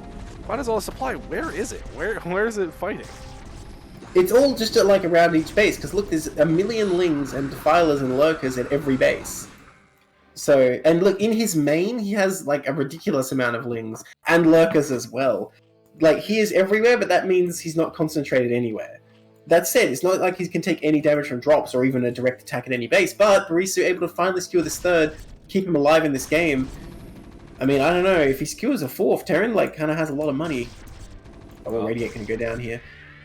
Well, +3 armor just finished. Oh, rip that vessel? Yeah, kill that vessel. Oh my god. That was so unnecessary. Nice D-Matrix on that tank, gonna keep it alive there.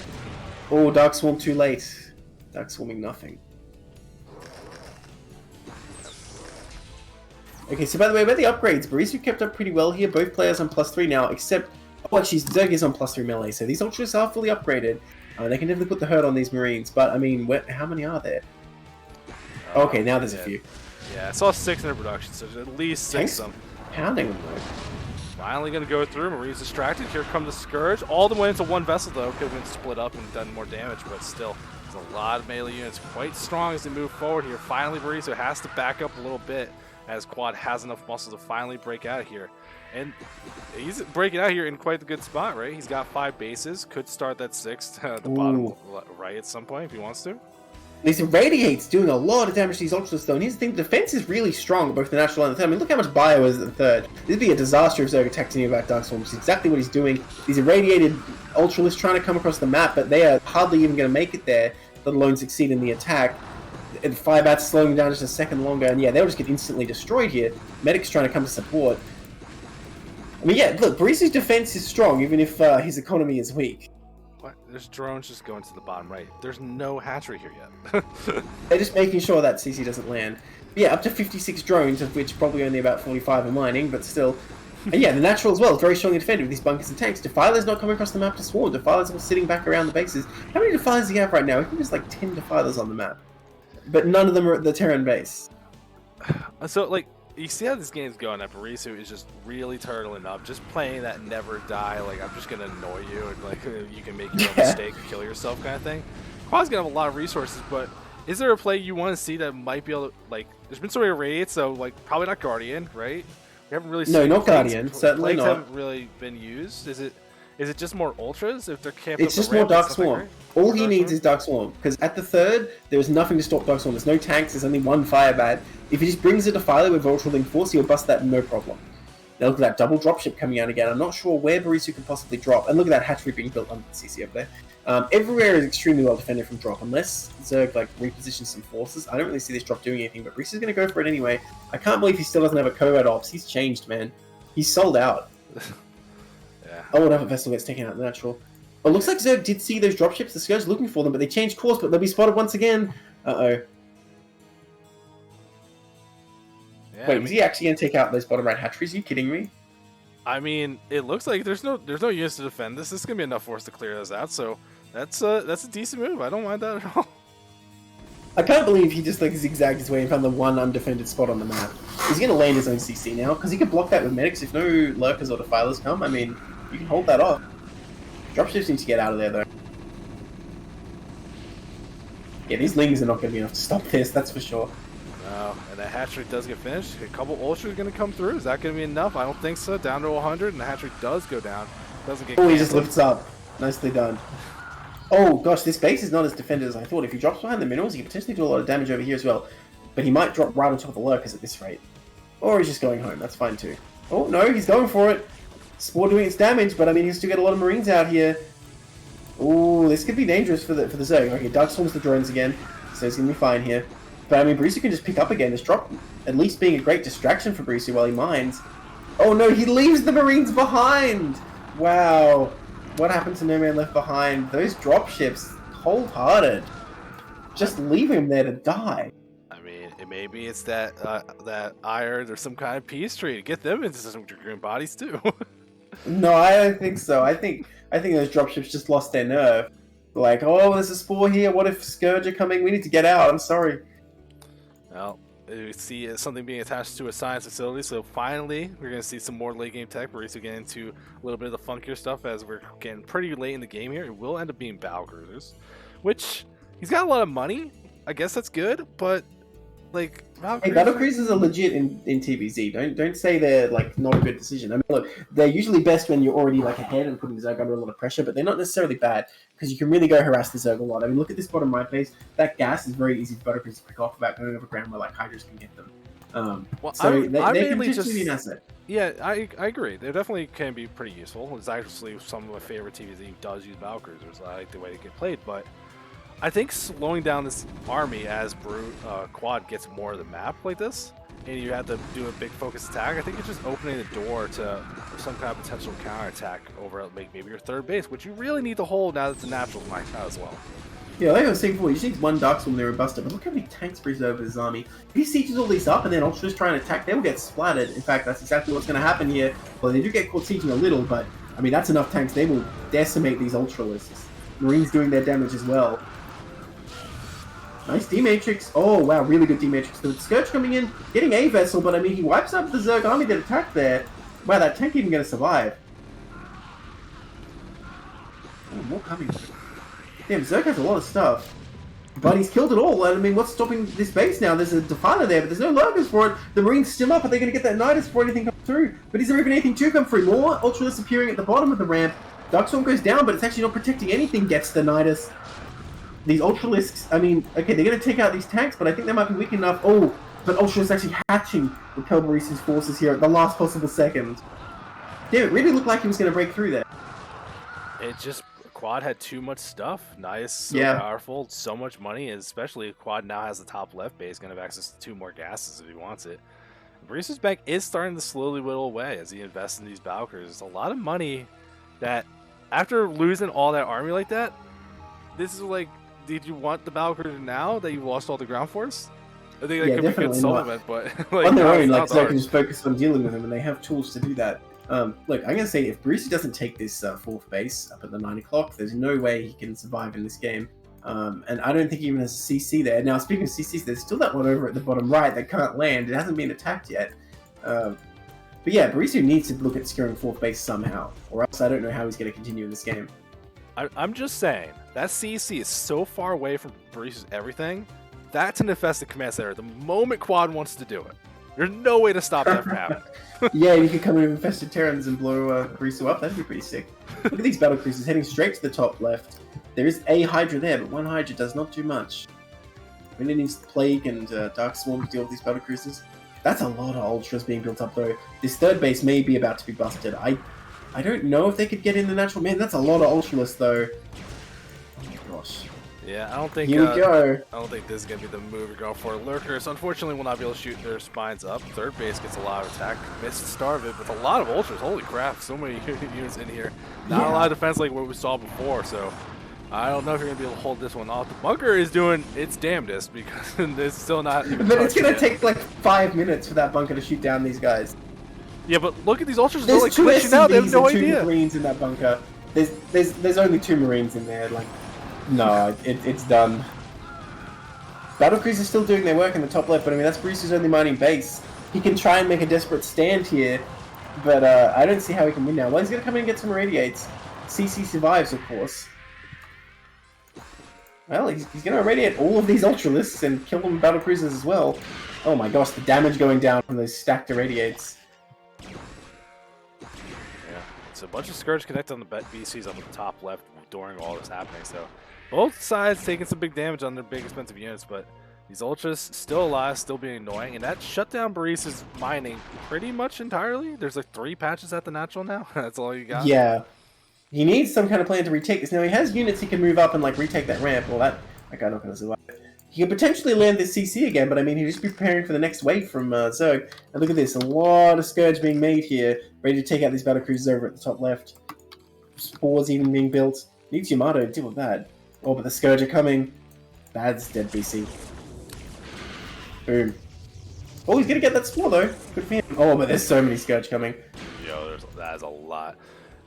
So BCs, I think, now off the table. You need to reestablish some of the other stuff. You got limited resources. I think you don't want to keep investing those, especially since a whole lot of Scourge are waiting for the next attempt because they have no point right now. Oh, they're coming. They're not waiting. They're not waiting. They're getting right in there. I think I'll take out both these battlecruisers, it looks like. There goes one. Is that enough for the other one? Yes, barely it is. So, wipes those out, and, you know, the Ultra is probably going to come in here and stop this again. There's a lot of ground forces for Borisu, but he's not deploying them. Oh, the vessels... What just happened? Okay. I think they just got rallied there, so there's a chance for this game. Oh that my was like God. an attack move. I thought that Scourge wasn't going to connect for a minute. Scourge are the dumbest. I mean, their entire job is to explode. They chose that life. Yeah, I guess so. Well, did they though? They weren't born into it because they literally hatched from an egg and they're already a Scourge. You don't hatch as like a Proto-Zerg and you're like, well, I can choose my career. You literally, like, you're born like, you're Scourge, your job is to explode, go. Well, you don't have to go immediately across the map and explode as fast as possible. You know, take the scenic route. Well, we're hanging out on top of this bunker right now, begging for death. Look at the Zerg swarm coming across the map. Again, Terran's force is not deployed in defense of this base whatsoever, so Zerg's going to sweep away this undefended position. And the Bio Army up at the natural is starting to build up to be something pretty significant, but I think Quad knows the play. You just keep them mining off this base. Don't let them get this money. You see that economy from Borisu. I think it's actually about to be completely dried up. 28 minerals to go, and then that natural is completely out of gas too. Yeah, and look, the CC in the bottom right did actually fly away because the score was hitting it. But I don't know how Borisu's ever going to land it and start mining. He's putting a lot of mines. Look, he has his defenses. If Zerg tries to attack him, he's fine. But I don't think Zerg needs to do that to win this game. Yeah, but Quad is maxed out and probably tired of this nonsense. I think we're going to see attacks because he has money to lose. He's got so many bases, so much stuff. You can just kind of force him. I don't know. I can see some bizarro world where he attacks, loses his entire max army, Borisu counterattacks, kills some bases, lands his CC at the third, and like, I don't know. I don't want to say it's impossible, and you don't want to throw. But you heard how many sentences you just had to say for this magical Narnia world from the comeback dude talking about. Look, anything is possible. And that's what I'm saying. And look, these vultures going around getting some value. Oh, that Ultralist hot on their tail. Yeah, it must be terrifying being chased by an Ultralist. You have to like turn around and drive at it to shoot it. Yeah, I would just run away forever. It's like it's gonna eat my dust. It'll die from the exhaust eventually. Well, it does seem like it's gonna clean up these vultures, so I think you have the better strategy there. Oh, are they gonna run right into these Zerglings? Oh, they're still alive. I assume this is like all Borisu is doing right now because he has no money or anything. He's just running around these vultures. Yeah, unfortunately, the vultures do live long enough. Gonna just find some lurkers. Not dead yet though. Somehow sneaking into this base to do some kind of damage, but that doesn't change the fact that Borisu needs another base, and Quad is maxed out, waiting for him to make a move. Well, I mean, yeah, surprisingly, some drones falling here. Nice micro actually taking that link. Wow. I can't still alive. Why is it still alive? I can't believe it is. What if it survives to the end of the game? Oh my god, Zerg taking the third. Borisu scans as it's happening. That's a good move. If he mines that out, Borisu doesn't have any options here. Alright, the Vulture does finally go down. Sunken does finish up, and there's a hatchery, so Quad is just going to take his base for him. It's like, you're not going to get to it. I mean, he is daring him to go for that 9 o'clock base. The 9 o'clock could be an option. Yeah, potentially. Look, Borisu does have a force here that he can try and take this location, but he's only sending a small amount of it. Now, I think they can take out that one Ultralist. Well, Link's coming from the side, though. He really needs some backup here. Oh, the mines, though. What? They didn't go off? Hey, there we go. He's had a lot of those Zerglings there. If Borisu brings his full force, he can definitely secure that third, at least for a bit. He's going to make a move soon. He's been at 832 minerals for quite some time. He's going to need that CC, so he's going to need something to go here. And I'm surprised there's not like another one lifted waiting in the wings, because I don't think he wants to build another one. Oh, what happened to it? There was one in the middle of the map. Did it die to Scourge or what? I don't know. I'm trying to find it. There's a lot of Scourge in the middle of the map around where it was, so I think, yes, it did. I hope. Man, how many Scourge did Quad have then if he already spent so many? Oh, these piecemeal units coming out, though, being sacrificed to the Zerg. And honestly, Zerg only using a small amount of his force as well. It's like they're having little, like, you know, arena battles or something where they only send a little army. It looks like Borisu going to send some more bio up here. Look at the production tab. Zerg's still powering ahead with air armor, so maybe thinking of Guardians to end this at some point. Well, he did research drop ages ago, so, you know, Ling's in the main, kill off the production. That's a good way to end it. Yeah, that's a great way to end it. Okay, well, I mean, this hatchery might still fall. These Marines getting up here. That drone trying to take out these medics. Oh, here comes a bunch of Ultras, though. And no medics on the ramp to block. I think they will clean up this bio, no problem. Well, like I said, they're getting their damage done. Okay, now they're in. Oh, gosh, this is going to be a slaughter. Well, the medics are having a little powwow away from the Marines. Yeah, they like doing that in general. They don't want to fight anymore. It blocks the minerals, but they can come around the other side. I mean, it's more efficient for the Terran, but still not really going to be enough. Yeah, honestly, it's just you can see Borisu. What is happening? That Ultralist is stuck there. Oh my god! Okay, finally gets itself out of trouble, but still the one at the top blocked by medics. These Marines are just like, you can't get us. Oh no, these Marines are playing cat and mouse right now. Literally. Can that Ultra get through that bottom patch? Oh, okay. You got one more. I don't think they can fit through that patch. I think those two Marines are invulnerable until Links show up. But they came out, and the Sunken's gonna kill them anyway. That was hilarious. Borisu has 32 minerals left. Yeah, which Spawn's taking out the eBay. GG. that was an exciting game. Definitely hung on longer than I was expecting, but I think Quad, just trying to not throw away units, took some in the middle of the game, took some like gauges that he lost more than he should have, and just realized like, well, he doesn't have bases. I don't need to do anything, right? I could just chill. Yeah, like Borisu was putting on some good pressure with his army, but at the end of the day, if you don't mine minerals, you don't win. Yeah, that does seem pretty true. A little sad we got a game that long and there was no nukes. There's some Valkyries. I know, We got Borisu was some. changed, man. Like I said, he's sold out. It's 2022, year of the serious Borisu. Strategy Oh. we can't even comprehend yet. What a terrible year. Hey, it's still early. It might be a great year. You have no idea. Well, I'm just saying, if Borisu isn't nuking, it's a bad year.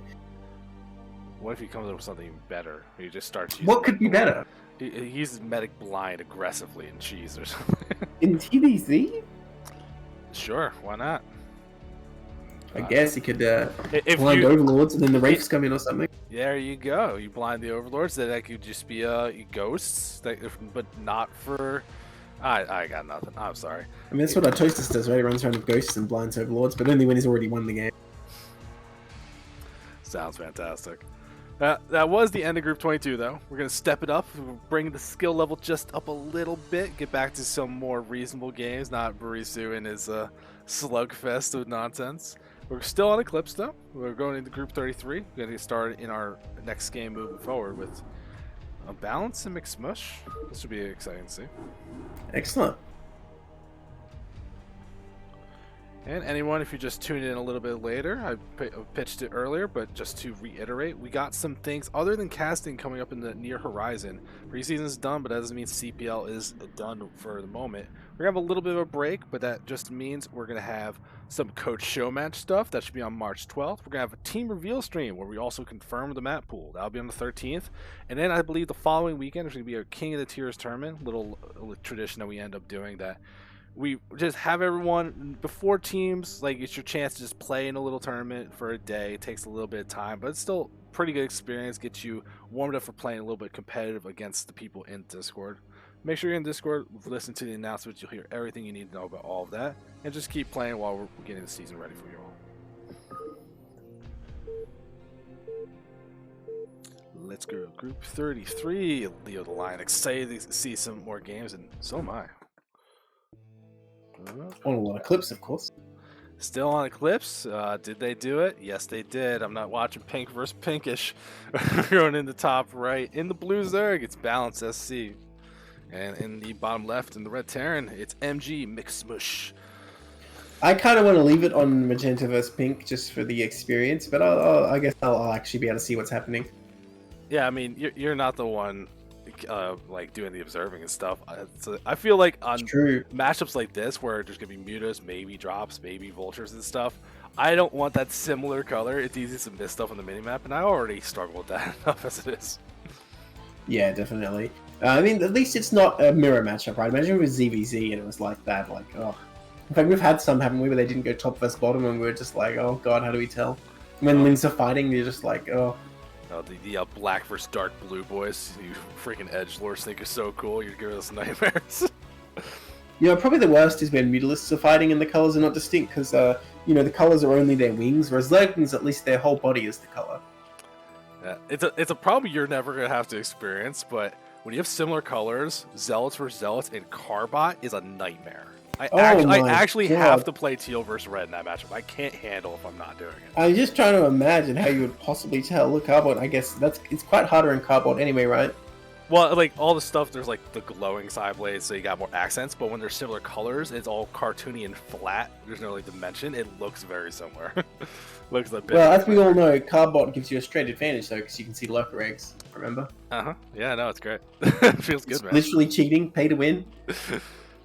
Yeah, pay to win. But hey, you gotta do it. You gotta support Blizzard. They're doing so many good things with StarCraft recently, and they deserve our support. Oh my god. Yep. Yeah, they've done so much for us. They definitely pressed the button to change the season. You know, they've definitely been keeping up with that at least, right? Yeah, sure. Why not? Definitely. This season isn't like 7 months long. Does it make you a little mad that like there's all this attention going to Diablo 2 right now with 2.4 PTRs and ladder, like all this stuff? They're I didn't even know about any of that, to be honest. So put a lot of no. effort into Diablo 2 right now. Whatever. They'll have StarCraft remastered in like 6 years or something, and then they'll put some effort in again. It'll just come in cycles. It's possible. We haven't really talked about much about the game, but there hasn't been too much exciting stuff. It was a hatchery first, pool gas behind it, so we'll see if it ends up being 2 hatchery lair. Simo in chat, that intern has a lot on their plate because they're spending all their time in the company cafeteria. Yeah, it's true. That's pretty nice. Well, I assume as part of their internship, they're not there anymore because they went to like the Microsoft offices or something. Their internship's probably helping out with the new Call of Duty. Yeah, that's right. That's right. They were just in the StarCraft room for the day, and then like, oh, I guess I'll like update the ladder and add a new game-breaking bug while I'm at it. But yeah, you're right. Pretty normal stuff so far. Looks like Simi 2Rax coming out from Terra, which it should be against 2-hatch play here. Everything looking very standard.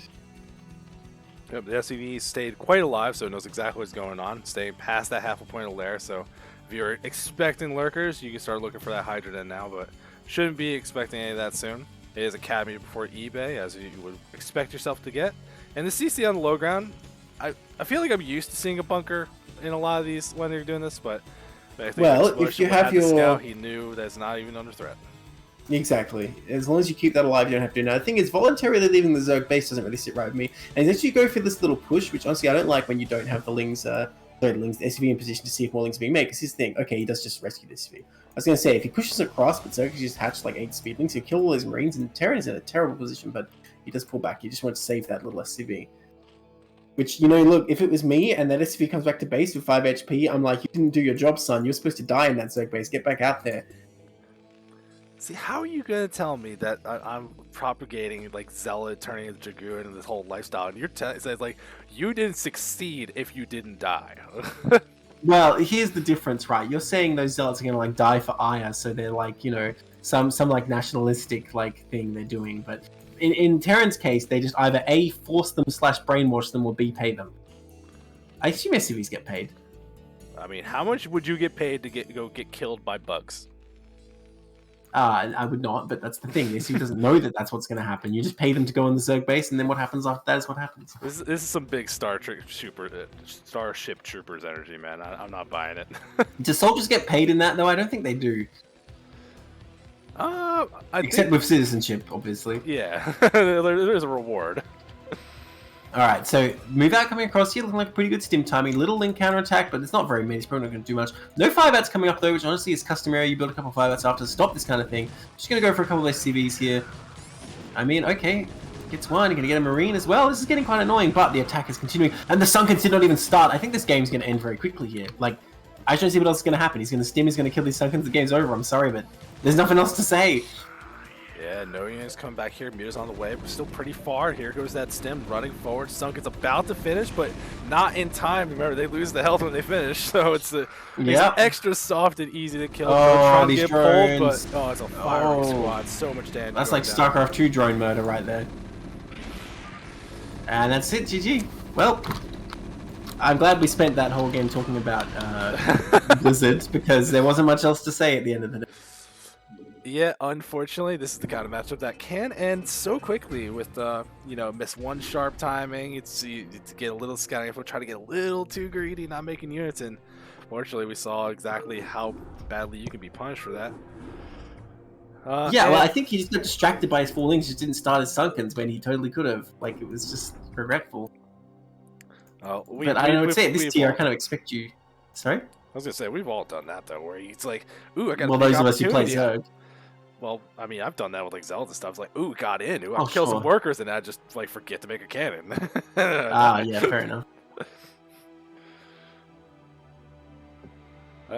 Still, I mean, hey, nothing wrong with a game that ends like that. It's a great learning example and shows exactly what we're expecting from people around this group level. Like, it's not either made any mistakes with their build, just one bad decision as far as the fight goes, and you saw how badly it turned out. Well, we'll move into our next one. back to the Protoss versus Zerg. I know you love it. In the top right, in that yellow Protoss, it is BROWNMAMBA 69. Nice. And Nice. in the bottom left, in the white Zerg, it's Balance SC. Back for more. Okay, he has a second chance here. Now, BROWNMAMBA, or Mamba, you say? Is that how Americans say it? Mamba? Mamba. Right. Is new to CPL, I believe. I don't think I've ever cast him before. Yeah, not a name I'm particularly familiar with, so I'm gonna have to agree with Why are you. people saying overlay in chat? It's good. What? Oh no, I was a little late on it. I fixed it. Ooh, 2 seconds late. This is like waiting at a traffic light. If the overlay isn't in 2 seconds, chat's like, ah! No, if it's late, if I introduce players and they can't see it, which Okay, is fair. unfortunately what happens. Well, to be fair, you're giving them all the information that they need. They don't need to see it. You know they're in the top left. You know they're in, brown or whatever. You know what race they are. Like, what else do you need to know at that point in the game? So actually, I'm curious. Like, maybe you do it. Maybe people in chat do it. Like long road trips, I will listen to StarCraft games. Like as long as it's an English cast, Oh. I can visualize enough of what's happening. I don't need to actually see it. Like I'll listen to it like radio, like it's like baseball or something. I've done that plenty of times. It's not that I wouldn't get enjoyment from listening to it, but I feel like I'd be missing out when like some hype fight starts. I'd be like, oh shit, I really want to see what happened,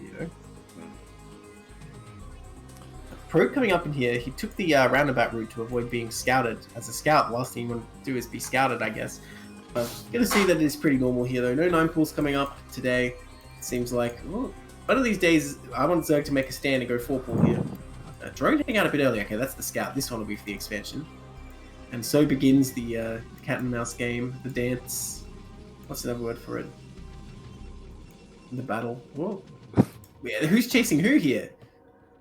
I'm not sure, but still, it's not too late for this hatchery. There's the block. Now we're being a little bit annoying. Love to see it.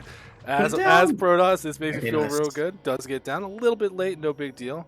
And Mamba not getting delayed. That Nexus on the way as well. Gets the Pro back in there, see how many links are being made, and hopefully makes a can soon. You don't want to be playing with too much fire here. Yeah. Well, when you see this, it looks like 6 things being made. Now, fortunately for Protoss, it's actually 4. But surely when you see the triple eggs, you're like, oh shit. Let me get my cannon. Oh, hello. Who's just joined the chat? Someone with no microphone. We are casting CPL in here. I guess they joined. They left. Whoever that was. Interesting. Never mind. Yeah, if you guys want to learn how to cast, you can volunteer to hop in and make things awkward for a second too. Like we would love to have you. We have no problem teaching you how. It's not just a place to learn StarCraft. You can learn how to cast StarCraft as well. If you're interested, give me or Neblime a shout. I'm not crazy, right? Someone did join. Oh, I guess you're on observer mode, so you wouldn't know. That's stream mode. All the Discord notifications, they don't make sound. I hate it. Yeah, I get you. I just get know, beeps and beeps if I have them on. It drives me insane. Yeah, of course, so do I. So I'm just thinking, who the hell joined, and how fast did they leave? Like some mystery person? It was probably Snipe just trolling us. It's possible for sure, but nothing looking unusual so far. It's got to like break at some point, right? Maybe we'll get that one. Because I feel like the games we saw earlier from Leo was like that Noken lair, this like weird hybrid style, made a really committed attack that ended up working real well. But I want to see, like, even at this point, I want to see 3-hatch Hydra. We haven't seen it in I want a to see a while. Hydra game. I want to see that good execution, or like actually mutas, some kind of lair play. I just want to see something a little bit different here. Well, we'll see a balance. Certainly will be a lair, because gas is staying up. There it goes. So yeah, so doing a pretty standard build so far. I mean, that's the most standard build of all, is just getting 3-hatch Spire right. That's what you tend to do. Now, my phone is ringing right now, but I know it's a spam call, so I'm not going to answer that. They keep saying, oh, you've sold something on eBay, better get your refund, which is pretty unbelievable scam, because presumably, if you really did sell something on eBay, they wouldn't immediately call you being like, you want to refund that, right? Yeah, that's the new hot scam. It's not extended warranty anymore. Nice. Or is No, that just it's an pretty Australian lame. thing? They're not trying very hard, because here's the thing: they call you up and they're like, "Oh, you better refund this thing you bought on eBay," and then they hang up before you can even give them your bank details or anything. So I don't even know what their angle is. Yeah, I've gotten hit some real creative scam calls, so I was like, yeah, they're evolving. Eventually, they're gonna sucker us all. We'll all be owned by Bezos and the Supreme Overlords. Pete, was it you who joined our Discord call? Yeah. Okay, Stargate coming up here, by the way, so we're going to get to see some courses this time. And no Hydra's coming to end the game just like that, like we saw before. At least not yet. I guess most PBZs end with Hydras just coming to end the game, don't they? Yeah, it's either like Hydras or like Zealots or Diggards. Like it is the core unit that usually ends a lot of these games. Just one big attack. So it's not going to be too bad here, though. We do see Citadel behind it. Spire is on the way. We'll see it when these extra hatcheries go down. And this is looking a lot more stock standard for both sides, honestly. We'll see if there's any kind of deviation, but honestly, this is exactly the kind of game I want to see, especially as like we get a little higher in the groups, so we get to see a lot of these kind of little timings. Like, here's that little move out with Zealots. How is Balance going to react? He should know it's coming. This shouldn't do too much damage, but putting the pressure on, going to force Balance to make some units have to actually fight this off. Hydra finishes just in time. Nothing in production just yet, and the draws immediately get pulled off. Let's see what he wants to focus on. Just get some damage to the hatchery. Maybe take it out. Usually it doesn't happen, but you never know. Yeah, in this kind of scenario, usually the hatchery doesn't die, but Zerg is forced to do something which makes it suffer. But that said, what does he actually have? He has 4 Lings in production. I think this hatchery definitely will die. He had 2 options. He had to either like lose pretty much all the drones or lose the hatchery, and chose to lose the hatchery. Yeah, I guess he's making a replacement, but that might go down too if he's not careful here. Zealot's not even paying attention to the Zerg. Okay, now they are. What is that Zealot doing? Oh, more hatch. Oh, that Zealot kind of getting a bit freaked out, running over the top of the hatchery, but he will kill it easily, and probably still clean up those Lings too. Honestly, he should just fight 2 vs 4. I don't know about running here right now. Should just kill them while they're not outnumbering by a lot. Wow, that one Zealot just standing aside, letting his buddy die. He did die though. He fights. Yeah, that's the awkward thing. He's like, oh, I thought you'd be dead by now. If anyone's going to be a Dragoon, he's the first one. He's fighting with so much honor right now. And meanwhile, that Corsair on the map, it didn't immediately rush to go around. Oh, there was Zealots in the main. I just saw that. Shit. And he's killing Overlords. Well, I guess sometimes it's just Hydras, like you said. Sometimes it's just Zealots. You immediately said that when I mentioned Hydras just ending the game, and you were right. Yeah, and the Corsair managed to get a couple kills as well, so I think Balance just a little bit too greedy, and we saw that in both games. So, you know, I don't know, maybe testing the limits a little bit in preseason, or a little bit of the rust on some of the timings you have to be worried about. But yeah, it happens to everybody. No big deal. Balance have definitely been around for a while. They know that's no big deal. Well, I feel like they really just should have made a sunken at each base, like we saw the other game, or just more Lings, because there were only 4 Lings out, which, as you can see, is not enough. Well, we'll see what happens now. Balance is going to get to take a break. We're going to swap in some new faces onto our 3rd game of the night. We got a couple more heading your way. We did Group 22 already in the middle of Group 33 for anyone that's joining midway through. But we're going into the next one. In the top right, in the red Terran, it's me, WUGSAW. And in the bottom left, in the gray Zerg, it's Ash DIGGURD. Definitely 2 CPL staples here. They've been in at least 3 CPLs each, I think, probably more. DIGGURD, I'm pretty sure, has been since CPL 3. I could be wrong about that, but I'm pretty sure. Which one, because I feel like we see a lot of the names around a lot, but I feel we see a lot of clans around. Which clan do you think has the most representation in CPL? Probably Ash, I want to say. Definitely both have a lot, but probably Ash. Yeah, it feels like there's definitely a lot of Ash, a lot of me as well. For sure. Now look, I have to say, I feel like WUGSAW is just a stronger player from what I've seen in the past. I mean, you know, things can change since last season, but it would be a bit of a come up for DIGGURD to win this, I think. I mean, I could be totally wrong. They probably like played matches before where DIGGURD won or something, but just from what I've seen, I really thought WUGSAW's play was pretty good here. Like, just much stronger mechanics. We'll see. Yeah, from what I recall seeing these players, WUGSAW, it seems like they're just a reasonably solid player, like no big tricks or anything. And I remember DIGGURD being a little more on the aggressive side, like for some of the things. I think we've seen some like heavy focus on mutas before from them. So okay, we'll see like what it ends up. mute all in type thing. Honestly, we need to see more of that. I was just thinking in that PvZ as well. You know, in the pro game, we see a lot more like speedling all ins in PvZ for some reason compared to like CPL level. It's actually quite rare. Hydra Bust, sure, all day, every day, but speedling all in, I don't know. It seems not popular. That drone really trying to get up that ramp again. You decide not to. Now look at this. This is a bit annoying for Terran because you have to bring another SCV down here and you're delaying the barracks, and you don't know at this point if it's a 9-pull coming, so this is a bit nerve-wracking. Oh my gosh, you're gonna get that SCV.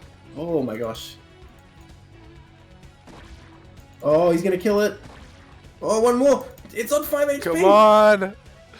I can't look anywhere else. You have to kill No, it. he's going to give up. Oh, no, he's going back. Oh. But, and the barracks is not even up. And if this is a 9 pool, Terran would be so dead.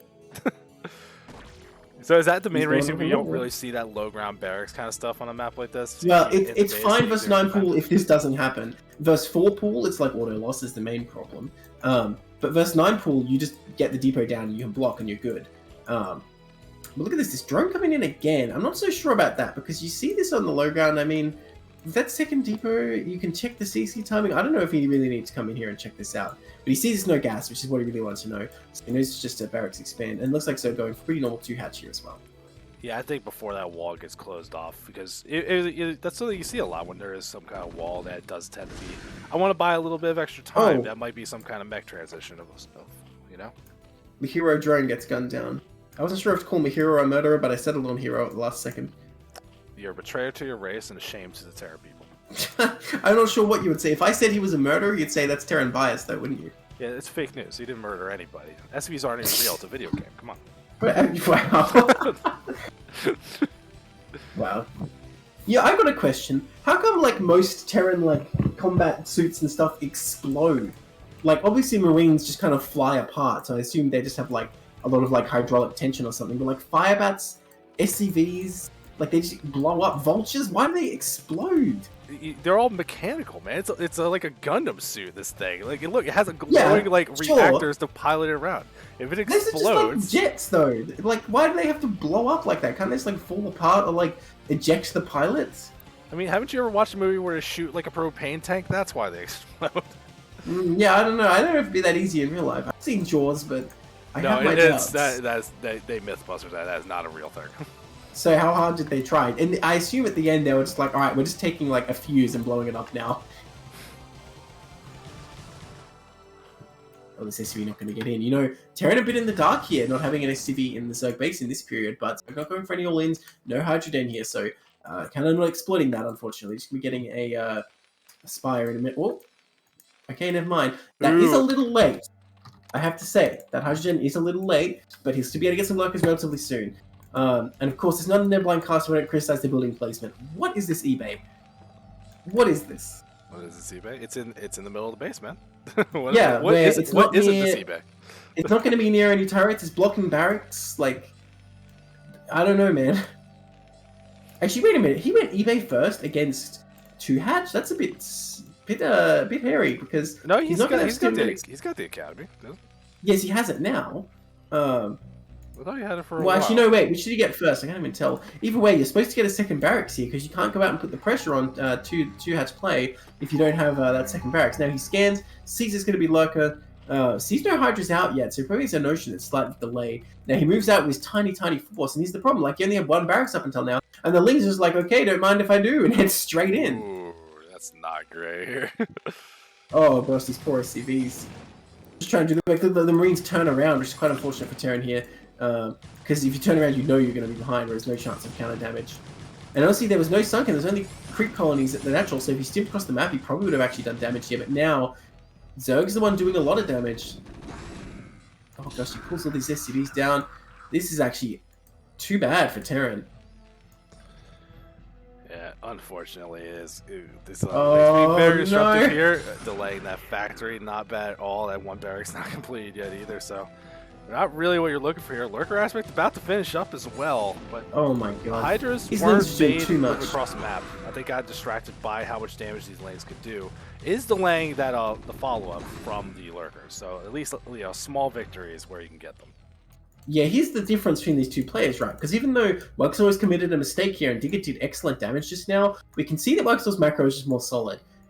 Like, he just does not have a big bank, whereas Digguard has almost 1,000 minerals, which at this point in the game is a severe issue.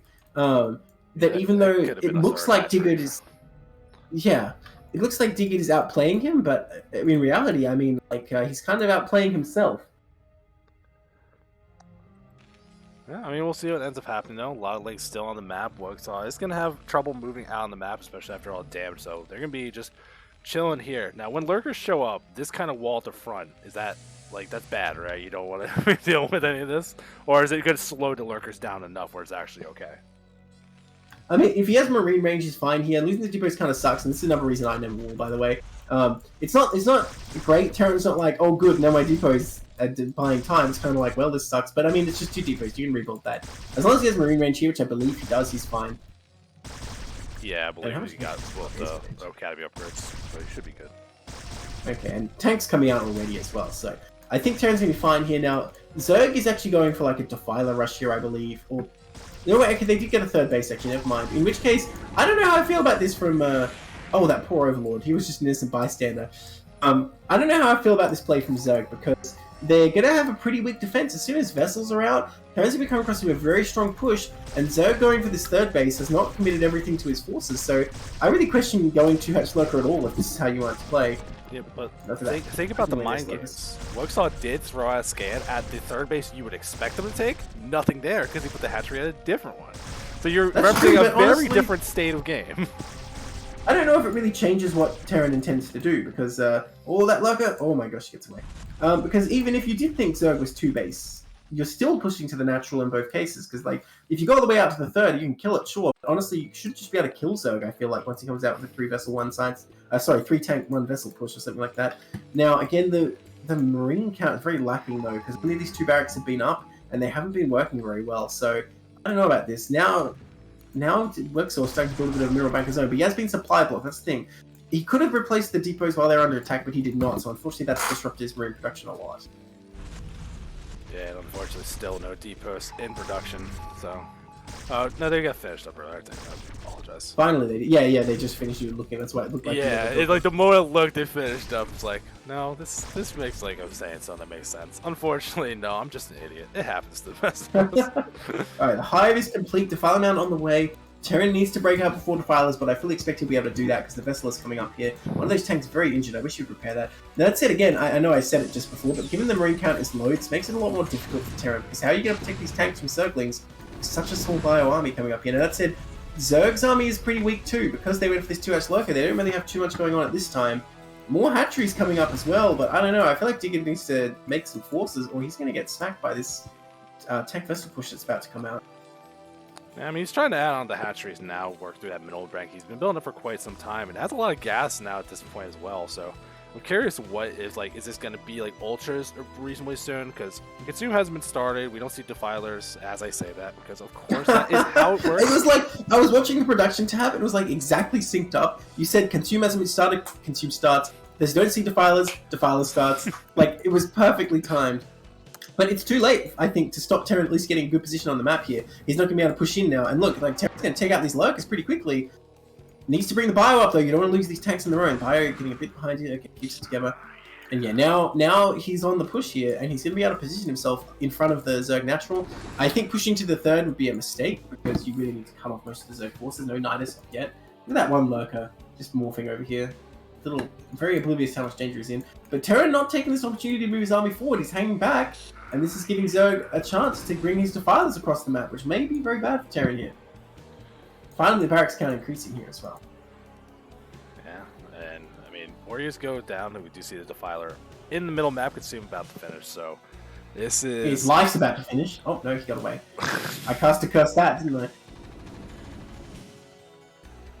I? Yeah, so Terran coming out the middle of the map here, but now the defilers...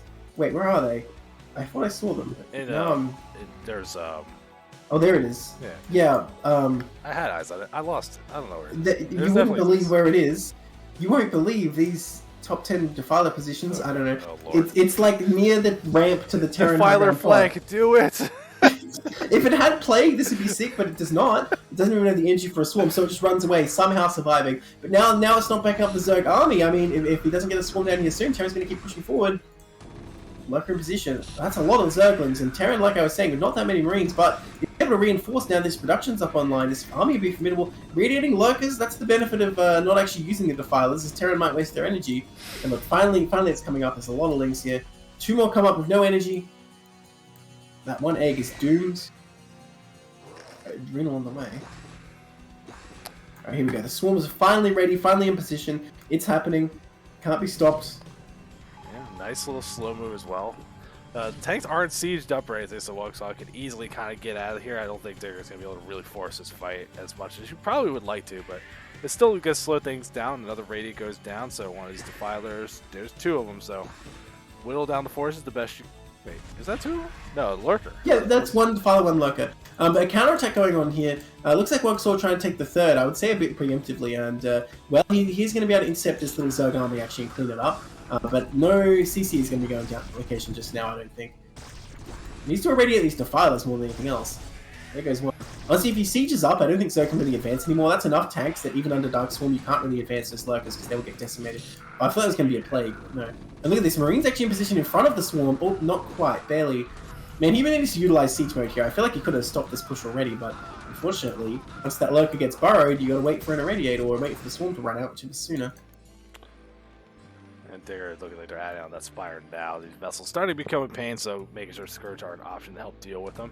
WUGSAW does get that third base started, and they're going to keep trying to attack forward, but just kind of sending some links to their doom. It's not really what you're looking to do here.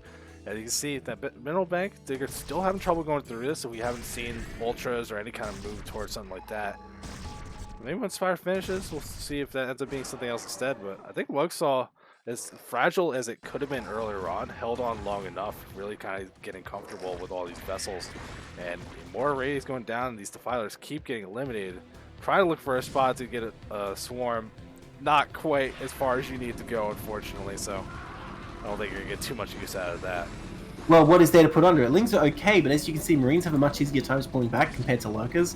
They don't have the splash damage. Honestly, if Terran just sieged up again, I keep saying, if Terran just sieged up, he could decimate any Lings, never mind how much Swarm they're under.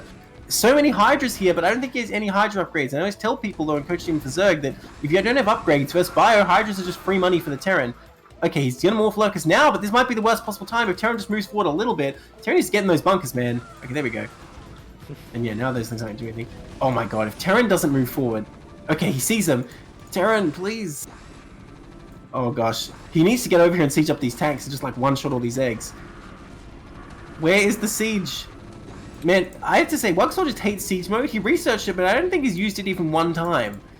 I was going to say, has he actually researched it? He has. I'm pretty sure he has. I mean, I think the idea is that he doesn't want Darkstorm to catch his tanks. Honestly, he would have got so much more out of these tanks if he'd used siege mode by now. And look, all these Lurkers get to finish and run away, which is honestly a bit of a blow for the Terran. Zerg has his third base, but he really has hardly used it at this point. So Zerg kind of maintaining his position on the map, but I don't know how much longer he can keep this up, because he's going to run out of gas, not actually building his economy while this is going on. Did he just irradiate that Defiler for like its last one hit point? Hey, gets the job done. One hit point Defiler casts just as good as Dark Swarm. Oh, Terran Army's out of position now, and all the tanks have died, so I don't know actually. Zerg might actually be able to get in here over Dark Swarm. It looks like there's nothing between Zerg and the Natural right now.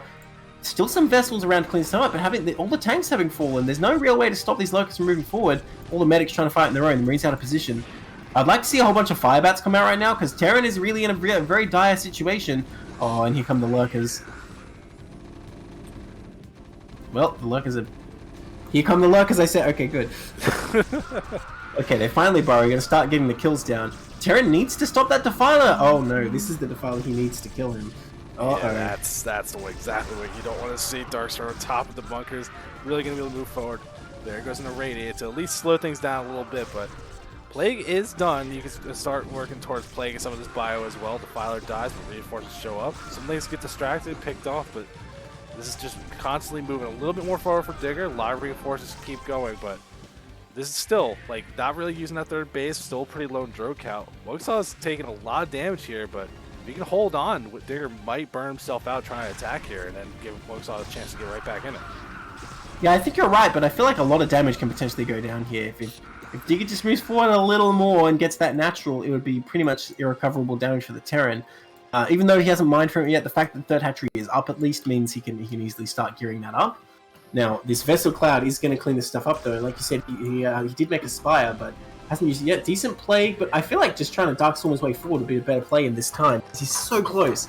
But now the Swarm's gone down at the natural. Defiler pushed back here. I think Terran might survive. Another Plague.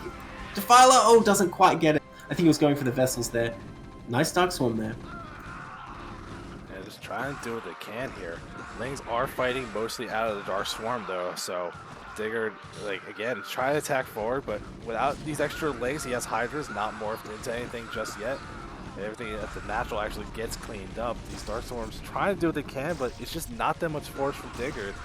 And you can see, like, just the macro starting to fall off a little bit. Oh, wait a minute. This one Ling in the Terran main killed 24 units, most of them probably SCVs, and it's not stopping. It's killing the Academy. What? Holy crap. In the Terran main, do you see it? Jesus Christ. It's actually winning the game for Zerg. It's just killing absolutely everything on its own. Oh my god, he just cleans it up. This is why I always switch the colors. I'm looking at gray on a gray minimap. I had no idea. Jesus. I don't think WUGSAW did either, so WUGSAW, don't feel bad. We missed it too. That was... what? What? That is brutal. I don't know how many ran past initially. Like maybe there was like 5 or something and 4 of them died, or I don't even know. When did that even happen? Yeah, I'm not sure, because I thought the like the legs tried to move up, and I thought the reinforcers killed everything on the ramp. I thought they killed it all in the natural, but yeah, it's the gray on gray aesthetic. I missed one right there, so lots of big damage there. 24 kills on a that's disgusting. That's not right. Nothing about that's right. Yeah. Well, DIGGURD takes him down despite, like, you know, having a big bank honestly almost the entire game. He pulls it off. Well, you just keep attacking, and if you attack 19 times, eventually, gotta. If you're attacking them, they can't attack you, right? Yeah, sure. That's true sometimes.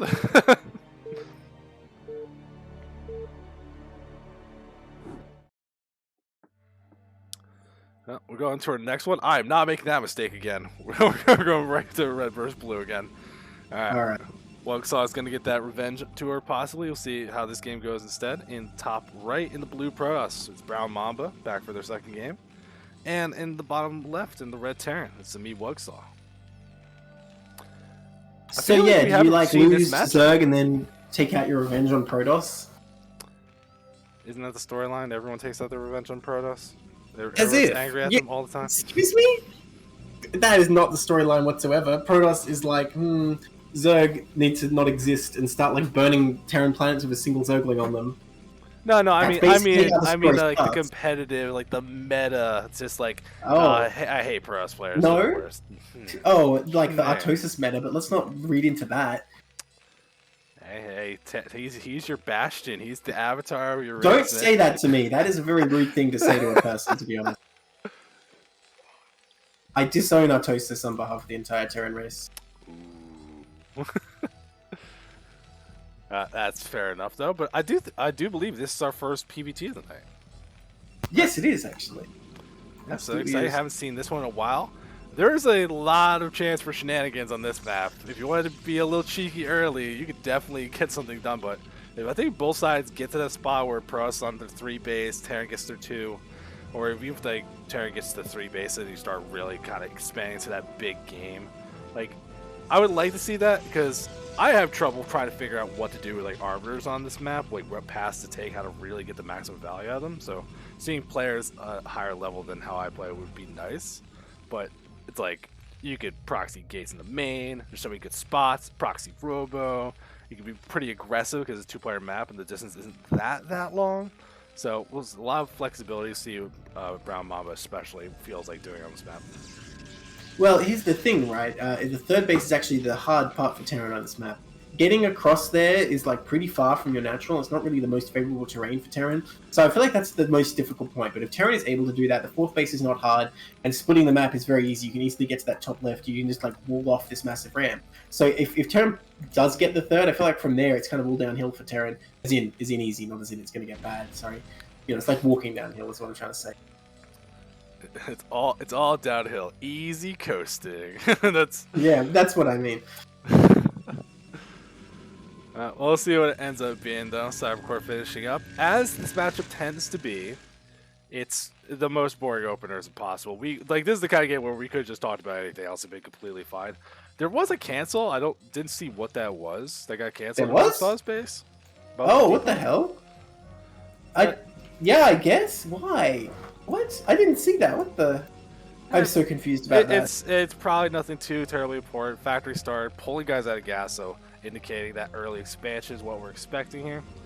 And we got goon range on the way, so You want to take the Vegas odds on expansion, 2 more gates, Robo, Observer, third base? Like, you want to just take the guess on that? If it's gonna. That would be like 1.1 to 1, something like that, 1.05. Look, I'm surprised BROWNMAMBA didn't go for the gas steal because it is a 2-player map. You can get that for easy on this map, but it kind of shows some like confidence in their regular play, right? So I assume they have some kind of macro-based plan here, going for that 23 next, and Terran getting their CC in turn. Now need to bunker pretty soon here. Oh, I love gas stealing on this map. It's the best. Yeah, I mean, why not do it? You have that opportunity, right? Unless you feel like, you've got some kind of plan for a normal game. There comes this goon. No bunkers started yet. Honestly, that goon extremely respectful when it could really start trying to fight those Marines, but instead just runs away. Because the thing is, you might as well start trying to kill them and run away when your shields are low. Well, the machine shop about to finish up. Curious to see what the first upgrade is. It's going to be a tank. I guarantee you it's going to be a tank, but I don't know. Well, no, if the upgrade, not the unit. Yeah. I still feel well, like I'd be real sad if he gets a Vulture Mines. No. Okay, he just gets a tank. Oh no, the Oh my SV God. got made. How the hell? How? I wasn't looking, but how? Well, it confirms that river. nothing surprising at all. The grass is still, in fact, green as the Robo is on Not the on way. this map. Look at the grass on this map. It's greener in Carbot. See, everything's optimistic. Everything's fun. What, is the stream on Carbot? No, hell no. Right. As fun as that would be, I know how few people would actually enjoy that. I would love it, but I just don't want the imbalanced lurker eggs. Okay, I just can't handle it because I'm too hardcore. Yeah, there goes the extra gateways as well. So that third nexus should be following up reasonably soon. BROWNMAMBA is moving across. Range is done. But these goons not really trying to poke forward, see anything, not forcing repair, checking if there's like tanks or anything. I'm not sure what we're waiting for. There it goes. Moves way too far forward. Takes a bunch of shield damage and backing really far off. Wants to be careful. WUGSAW getting a reasonably fast armory. So, I think we're going to be expecting some 2 bases. Let's chill out for a while kind of play. Yeah, I feel like WUGSAW is playing very conservatively here because he already got the eBay, even though he just scouted a robo. I mean, of course, it could be Reavers any time, but still, I feel like it's a pretty defensive way to play here, getting the armory for 1 factory as well. So honestly, this is going to be quite a long game at any rate, I think, because Terran's going to wait for his upgrades before he does anything here. Now, a Vulture does come out. See if he can get across the map and do some of this. He's not getting siege right away. He's getting mine, so he does want some map presence, but there's no way a push is going down anytime soon, that's for sure. Yeah, and with those goons so far away from that bunker, like they don't even see that slip out. So, with mines about to finish up, you can get some vision on some of these other bases, know when they're being moved out, or try to poke around the best you can. Goon moves up to the 12 just to secure it, and here comes that pro. So third base on the way. Nothing unusual at all from BROWNMAMBA. I want there to be unusual things in this matchup. I really do, but there's a reason this build's so popular and so standard. It gets you everything you need to know as Protoss. Yeah, it's BROWNMAMBA just doing like the most standard thing possible. Bit unfortunate for WUGSAW he wasn't able to send that Vulture up just that little bit sooner, because we see he just missed this, although the goon there escorting probably would have stopped him from doing anything. I'm going to try and lay mines, honestly, with 1 Vulture. I don't know if this is really going to work out. Well, BROWNMAMBA didn't really need to cop that hit, but at the same time the Vulture like blew itself up, so I mean it's probably fine for Protoss.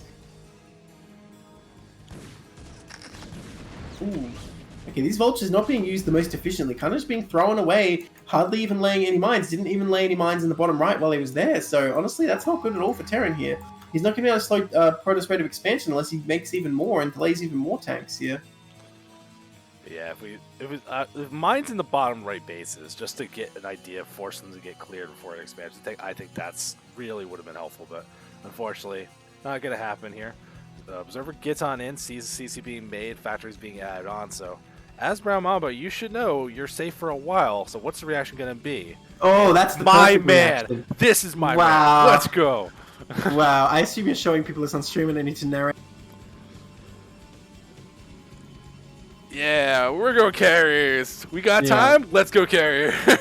I mean, I like that response, honestly. Like, the thing is, Terran's upgrade is going to be delayed here, actually, because he's getting these extra factories and his starport is already late.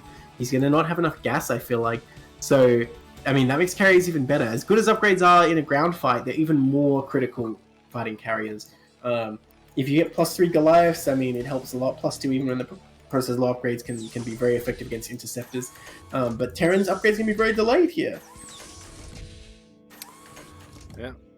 And I think it's going to I'm really curious to see how BROWNMAMBA wants to play with these carriers, because, like, where do you want to expand with the carriers? Because I mean, they're pretty slow. So like, if you take the 11, everything's kind of close together. You can use them to, like, a little more effectively, but like there's not a lot of really great terrain to abuse up there either. Like, I'm not really sure. I think the best location to fight with the carriers is in the middle of the map. So it might actually make sense expanding to the bottom right, because if Terran like sends their army to the low ground to start trying to attack the bottom right, then you take the high ground pod and you can be honestly like disgusting with carriers from that position. So I don't think Terran can really deal with it if you take the bottom right. I think is the best play. Now, of course, Terran's best play in that scenario is just expand themselves and they kind of play this zoning game. It's definitely playable for Terran, but I don't think it'd be an option for Terran to push in there anyway, unless you lost all your carriers or something. Look at that, he's setting up, I think he's setting up to take it because he's checking there's no mines, no vultures. I think he's send a probe down soon. Yeah, I mean, we'll see what it ends up being, and Mamba did save up the money, she had plenty of supply, so can start making those carriers right away. And we'll see what ends up happening there. Second armory got completed. Science facility just started now though, so there's a big period where these armies are not in production. But hey, the worker count is looking good for both sides as far as everything goes. Third base is finished for the Terran. And like, Pros hasn't been poking around. So I don't even think WUGSAW has scanned, but there's been no units, like nothing to stop you from taking that third. You gotta feel something's up, right? Like, this isn't just definitely. Oh, okay, he gets it, he finds it. Yeah, that's huge. Perfect. So he does scan it. Now, I feel like I was saying, Terran has played sort of zoning game from this point. Because Protoss kind of let him take that third, that kind of opens up the possibility for Terran to sort of go toe-to-toe with this and try and maintain like even bases, just like run around with the army, like expanding and denying bases. But I don't think a push is the option at all here, at least not at this time. Like, I think if Terran tries to go for a push, it's going to be a disaster. That's it, Protoss's ground army is weak, but I just don't know if there's enough time. Yeah, I mean, even if you could just push, try to cause some kind of reaction, because it's just pylons. Like, you can get some siege tanks maybe up in there, like, because there's not like speed zealots. All this stuff gets delayed going for the carriers. So, like, I think you could be in a comfortable spot if you get up by that third base, get yourself in a decent position, or if you want to do like that soft contain at the natural. As long as you keep tabs on how much time you have before you really need to start making sure you got the glide count you need to fight that army. Well, he's starting Gaia's production now, and look, the problem with if you did push to that third is like it's a really good location for carriers to mark as well. As soon as they're ready, they'll start picking at you from the high ground. Now, Protoss did take the 12 o'clock, contrary to my expectations. I'm surprised that they would do that, because honestly, it seems a lot easier for Terran to push, even though they still have to go for a low ground. To push through that ramp the Vultures just went through is actually not that bad versus carriers, I don't think, at least until Storm is out. I mean, the ramp does help Protoss, of course, but not as much as you might think, and in fact, even you could push through this low ground one and kind of cut off between two bases here. But that said, I still don't think Terran should necessarily be trying to push right now. Yeah, I'm also not 100% sure about BROWNMAMBA. They've like stopped at the 65 probes. Going carriers is pretty expensive, especially since he's actually adding on an extra gateways too. And looking like he wants to be ready to enforce his ground army, not just all carriers all the time. Not using the first two right away, going to build up to at least 4 before moving out with them. I like showing that little bit of restraint, even though it's been scanned. Like, the card has been revealed, but still, it can come out with a surprising amount of damage if it just 4 out of nowhere. You're like, oh yeah, carriers. He's scanning around looking for the carriers, not finding them. I mean, they're still in the base, just building up, of course. Now, what I'd really like to see is Terran, I think, get a 4th base here. I think would actually be the play. But I don't know. So far, he's sitting on 3, and I think his intent to push on 3. We'll see if we can make that work, but I feel like it's a bit dicey. I mean, where would you take the 4th? Like that 9 o'clock? At the 9. That's so 9. Like, isn't that like the carriers would want to be in that area anyway? So like that feels dangerous, doesn't it? No, because if your army is next to the Protoss army, that's generally good for the Terran, as long as you're not having to move around too much. Like, if you're all sieged up and set up at this 9 o'clock, and the Protoss like trying to attack with carriers, as long as you still have Goliaths, you should be able to have like efficient trade, and then always has this pressure on Protoss that if their army leaves this area, you can push the 4th easily, because it's not very far away. That's exactly what you want to do here. Because it's a long way for Protoss to bounce around and hit your main, and also it means you're defending the location that could hit your 3rd over the cliff. Like, it's just really too far away for Protoss to come and hit the main. And look at this, he's not going to do any of that, though. That's all theory. He's going to push straight across the middle. Now, I don't know about this because this third seems awfully undefended. Okay, no, he's going to come north instead. I was going to say, like, if he just goes straight in the middle, Protoss counterattack skills to third, he's having a very good time. But he's going to come through this middle path. He's a scan for that server. I mean, it did make Brown Mamba move their army, but here come the carriers, 4 ready, plenty loaded up as well. So, and I know they're working on those era upgrades. I think they're up to, yeah, they got the +2, so these are very strong. Terran's completely on siege for this fight, though. Well, I mean, the ground forces, again, are not that much, but, I mean, the number of Goliaths is not that much either, actually. So, I mean, both players really have to worry about the air fight here. I think it seems kind of a given that this number of tanks and vultures will crush that first ground army, but if the Goliaths gone far on their own, well, they're going after a carrier, but I don't think it's going to be worth it for Terran. Not going to be able to get it. Doesn't actually lose Goliath there somehow. Oh, man, Press needs to be really careful here. Well, Terran getting into this very critical location where they're cutting off 2 bases. If they can kind of inch their way up in here and siege them, they'll probably win the game. Protoss money spiking really high suddenly. Almost maxed, though. So is Terran. Well, Terran not so much almost, but getting there. Yeah, I mean, there's plays, Speed Zealots back at the Natural Storm, and some Templar have been building up energy as well, so it might be just waiting for that kind of big opportunity. Siege. Oh, he's not siege. On the backside. This could be a disaster for Terran not being sieged up here. The carrier's kind of getting in, but I think they're kind of just distracting for the ground army in this case, but that's a lot of Goliaths, let alone the carriers. They can actually gun down Zealots pretty efficiently. Storm's starting to come in. Oh, a carrier actually falls. Nice Storm on the Goliaths there, though. Does a lot of damage. Another Storm on tanks. I think it's just enough Goliaths to hold this off for now, and Terran hitting the 4th base. Looks like with a pretty nice push here, Terran's going to be able to finish this off. They lose that second carrier in that fight. It's really not what you're looking for. Carriers are still being made. We'll see how close they are to being finished. Still got a little bit of time, unfortunately. And like you're saying, not a lot of ground army here, so WUGSAW in a good spot, kills that 4th base, takes the 4th base to their own over at that 9 o'clock as well. And studies Goliaths pretty robust here. A lot of observers flowing out here, but they can't fight, unfortunately. Not really what you're looking for. And that just concedes that entire area right there. Now Mamba gonna try to expand away from this army down the bottom right, like see if that can end up working instead. But SCV is transferring over. That 4th base is done. WUGSAW, that attack worked out great. Reset this whole army count. And it's gonna be hard for Brown Mamba to kind of get back in there because they just don't have that much production to work with. Yeah, I don't know what Protoss is going to try and do from here. Now, the number of Goliaths here is not great. He might be able to pick off these tanks, but I mean, the reinforcements coming constantly. And I think Terran's happy to trade the tanks for instance at this point, even not particularly efficiently, because I mean, he just took out the 4th of his opponent. And like, with his +3 going to finish sooner or later, these Goliaths really showing that he steps in just with +2, because there's no armor upgrade whatsoever. Look at that one Goliath just going for blood. SCV down the bottom right scouts the attempt to take a Nexus, so WUGSAW knows what's going on here. Notice that probe. Goliath's taking some pretty big damage, but still like the 6 carrier is still alive, starting to get whittled down. These Goliaths really trying to do as much work as they can. Oh, that carrier getting very low. He does get away for now. Needs to be careful with that though. Terran sees it and focus fires it. Oh, is he hitting the right one? No, he's not. Oh, yes, now he is. Oh, I don't know what he's shooting right now. So Bruce, this is just, and you can see these. All units just feel trapped at this point. I'm trying to get some kind of ground army, maybe something reinforced. Oh, one another carrier carrier goes down, falls. 2 are so low. Yeah. Oh man.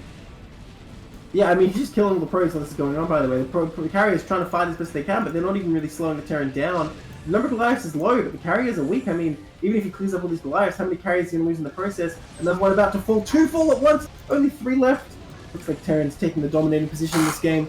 The ground army finally comes, but it's too late. The Nexus is basically dead. All the probes are gone.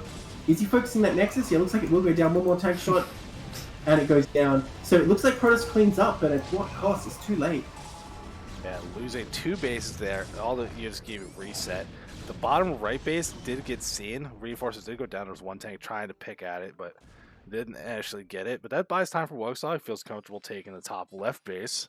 And now Brown Mamba's got to take what they can. I think you got to try to get some return damage. You took too much. You lost way too many probes, unfortunately. So we'll see if this ends up doing what we need the Protoss to do to stay in this game. Mines. There's not a lot of defense over at that 9 o'clock. Oh, these probes! Oh! Oh god, the probes getting decimated. In fact, even if the tanks hadn't deleted them, they would be killed very quickly afterwards anyway. And yeah, Protoss going to take out this 4th, but I mean, does it really matter? Protoss is going to have like no mining in a minute. Terran still has some minerals at the 3rd at least, and honestly his army is just so much bigger. Even if he kills this CC, I don't think it really matters that much. Look at the Goliaths coming up here. No ground army to back this up. The ground army got distracted down in the bottom right, where all the probes are already dead. He's targeting that CC trying to leash away, but I don't think he's going to kill it by any means. Yeah, and these carriers don't even get that trade kill there. Repairs going down to CC, so many Goliaths, and they're so strong against carriers when there's just nothing else to help you out here. BROWNMAMBA just really try to hold on to its bottom right base with all they can. But that just bought time, like WUGSAW. That top left base, that's completed now. You can start working on your guys, get extra income moving in here. And you can see that worker count, 65, 66 now to 25. So much damage went down to BROWNMAMBA. They're going to have to try to catch back up here, but I think you feel trapped. Like, you have these carriers are the only strong thing you have. You have to keep reinforcing. You have to keep going into them. Warprobe is going to try to go down to this bottom spot, but look at this army from WUGSAW. If those workers get killed, the economy of BROWNMAMBA is going to be in shambles. This carrier's going to be careful. +3 is done for the Terran. There's no air armor upgrades whatsoever for the Protoss. So these Goliaths can do massive damage. Of course, doing full damage shields already anyway. Wow, look at these 4 goons. They think they can stop this. Carriers might be able to, though. That's not that many Goliaths. The carriers will probably pull this off, but the question is, will they lose more carriers in the process? Looks like Protoss going straight for the focus fire. Takes it down so quickly. My god, these Goliaths actually crushed them. Oh, he's not hitting the injured one there. Unfortunately for Terran. But Protoss pulling back. How many interceptors even are there? Okay, there's some. Yeah, a lot of the focus has been going on actually killing the carriers, not the interceptors wandering in the middle of the fight. It's worked out beautifully so far. Yeah, every time you kill a carrier, it feels really great as Terran, I imagine. Must feel freaking awesome. Well, sometimes when there's like 15 carriers, you're like, well, it doesn't mean anything. But a lot of the time, yeah, it feels pretty good. Oh, barely alive. Oh my god, that thing's on like 1 HP. Literally 1 HP carrier. Oh, it's still alive. He didn't target it. Wow, so Protoss actually cleans that up, but I mean, the damage is done. The probes are falling again. How many probes are you going to realize? There's 16 probes on the map, most of them mining at the natural. Protoss has like no economy. These carriers continue to do their work, but I think it's only a matter of time until Protoss runs out of minerals and can't build interceptors here. In fact, Terran's just like, you know what, I don't care. I'll lose all my stuff, but I'm going to kill this Nexus. Yeah, I mean, Which you might actually not get. Just keep building Goliaths 6 at a time. You don't have any problem with any of that kind of stuff. Oh, the desperation DTs in production. Terran's like, Zerg's Protoss. Pick any race but the one I want. Protoss is thinking like, okay, the only way I can get back is if I suddenly kill a whole bunch of stuff that doesn't have detection. I mean, none of these bases have any actual units, so that still might work. And look at that, the Nexus survives on hardly any hit points, only 69 nice hit points left. Yeah, but I mean, look at these carriers; they have barely any hit points as well. Oh my god, that one's still literally 1 hit point. Yeah, but even some of the other ones very weakened up. They've been trying to get the value the best they can, but still, like, this is no opportunity to build any ground army, losing all his economy here. And you can see the resources just drained out of control. Even like spending the precious little they have on cannons to protect that base. WUGSAW's army moving across the map, it doesn't care about 2 cannons. There's no chance that it cares. And if these carriers show up at the natural, that's actually WUGSAW's clue to just go kill them. Look at these DTs though. They are going to take out this fourth, it looks like, because there's absolutely nothing there. And like, there's no vultures to quickly react to this, but at the same time, Terran moving across, going to finally finish off this Nexus, I think, no problem. Carriers trying to get something done at the natural, but there's enough Goliaths there to really deter them. But the GT's going to work, I mean, they're getting something done. I can't believe there's no turrets at all at the natural, though. That's kind of weird. Okay, there's 2 turrets. I shouldn't say no turrets at all. But come on, that's basically no turrets at all when it comes to carriers. I mean, why do you make carriers? You got all these Goliaths. Like, you don't need turrets. You got these walking turrets. They're better. I mean, how well is that working out right now? He's getting some damage done. All the SCBs at the 3rd taken out. Looks like the DGs might move up and hit the top left still. Where's the scan? Oh, he's going to go counterattack at the main, I think? Oh no, he's just going to get this 3rd. This is the last main location for Protoss right now. Yeah, I mean, this is all you have to do here. The only army that you actually have is these carriers down here, with the Goliaths being reinforced from the factories. Like, you're not gonna be able to kill this, so just go kill the money. It's just a couple of cannons here. There's no way BROWNMAMBA could actually survive this. DTs move over to that other base over at the 9 o'clock, and a lot of detection to see them, not allowing us to actually fight them. But still, these carriers on the run. They can see their death coming. Yep. But yeah, the mass Goliaths getting into that 3rd. I think that's too much for Protoss. GG says WUGSAW. Nicely done push there. Yeah, alright, so we saw carriers. I got really excited, and then it just Goliaths showing exactly how good they are at fighting carriers. And that's what I was like wondering about on maps like this. It's like there's just not that like great terrain. It's not like, you know, the middle of fighting spear where you got like great spots to kind of move around. I think it's a little harder on this map, especially like when you're trying to push into bases. Like I was saying, I think the middle of the map is the best place because on the top side of the middle high ground pods you have a kind of dead area, and if he expanded to the bottom right, he could have explored that a lot more. But as we saw, where he expanded, Terran was like, okay, I'm just going to come push into that area that's like between every base, and he had an easy push path. And I think Terran did a really great job exploiting that and pushing it at the right time. Didn't go too early, didn't go too late, hit right with his +2 timing, and crush this character. Yeah, I think it also just shows there is a hard balance. If you're trying to use carriers as like your mid game, like not like that late game I have $4,000 kind of unit, it's hard to balance how much ground force you need and how much carriers you need and like what fights to actually take. It's really hard to like balance that without getting yourself killed. Yeah, definitely. Well, I think the thing is, anytime you're going carriers, unless it's like you're already winning in the late game and you transition, there's always going to be a window where if Terran plays perfectly, they can punish you if they have the information. But that's the thing, Terran doesn't always have the information. Of course, Terran certainly doesn't always play perfect. Yeah, but you saw like it's a big investment to make all those Goliaths. So that's my hot tip. Just upgrade your air weapons. Don't ever build the carriers. Let them overreact. Hey, it works sometimes. It works more than than when it you have should. a fleet of like 6 arbiters, you can kill those tanks like 2% faster. Yeah, it works out just fine.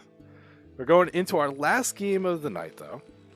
We got another TVZ ending off strong, a matchup that everyone enjoys to watch. In the top right, in the red Terran, we got MCSMUSH playing the Terran. And in the bottom left, in the blue Zerg, we got DIGGURD.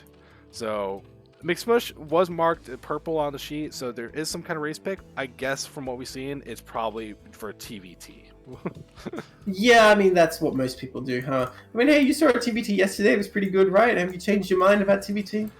It's changed, like, oh, man, gaming, like, alright, the TVT was sick, so it has potential to be good. And then I was, a friend was showing me stuff for, like, competitive Pokemon. It's like, alright, doubles is better than I give it credit for. It's like, all my opinions in 2022, they're just getting challenged, and I'm growing Like as a I said, person. if it's Saetzero versus the world, maybe Saetzero's wrong.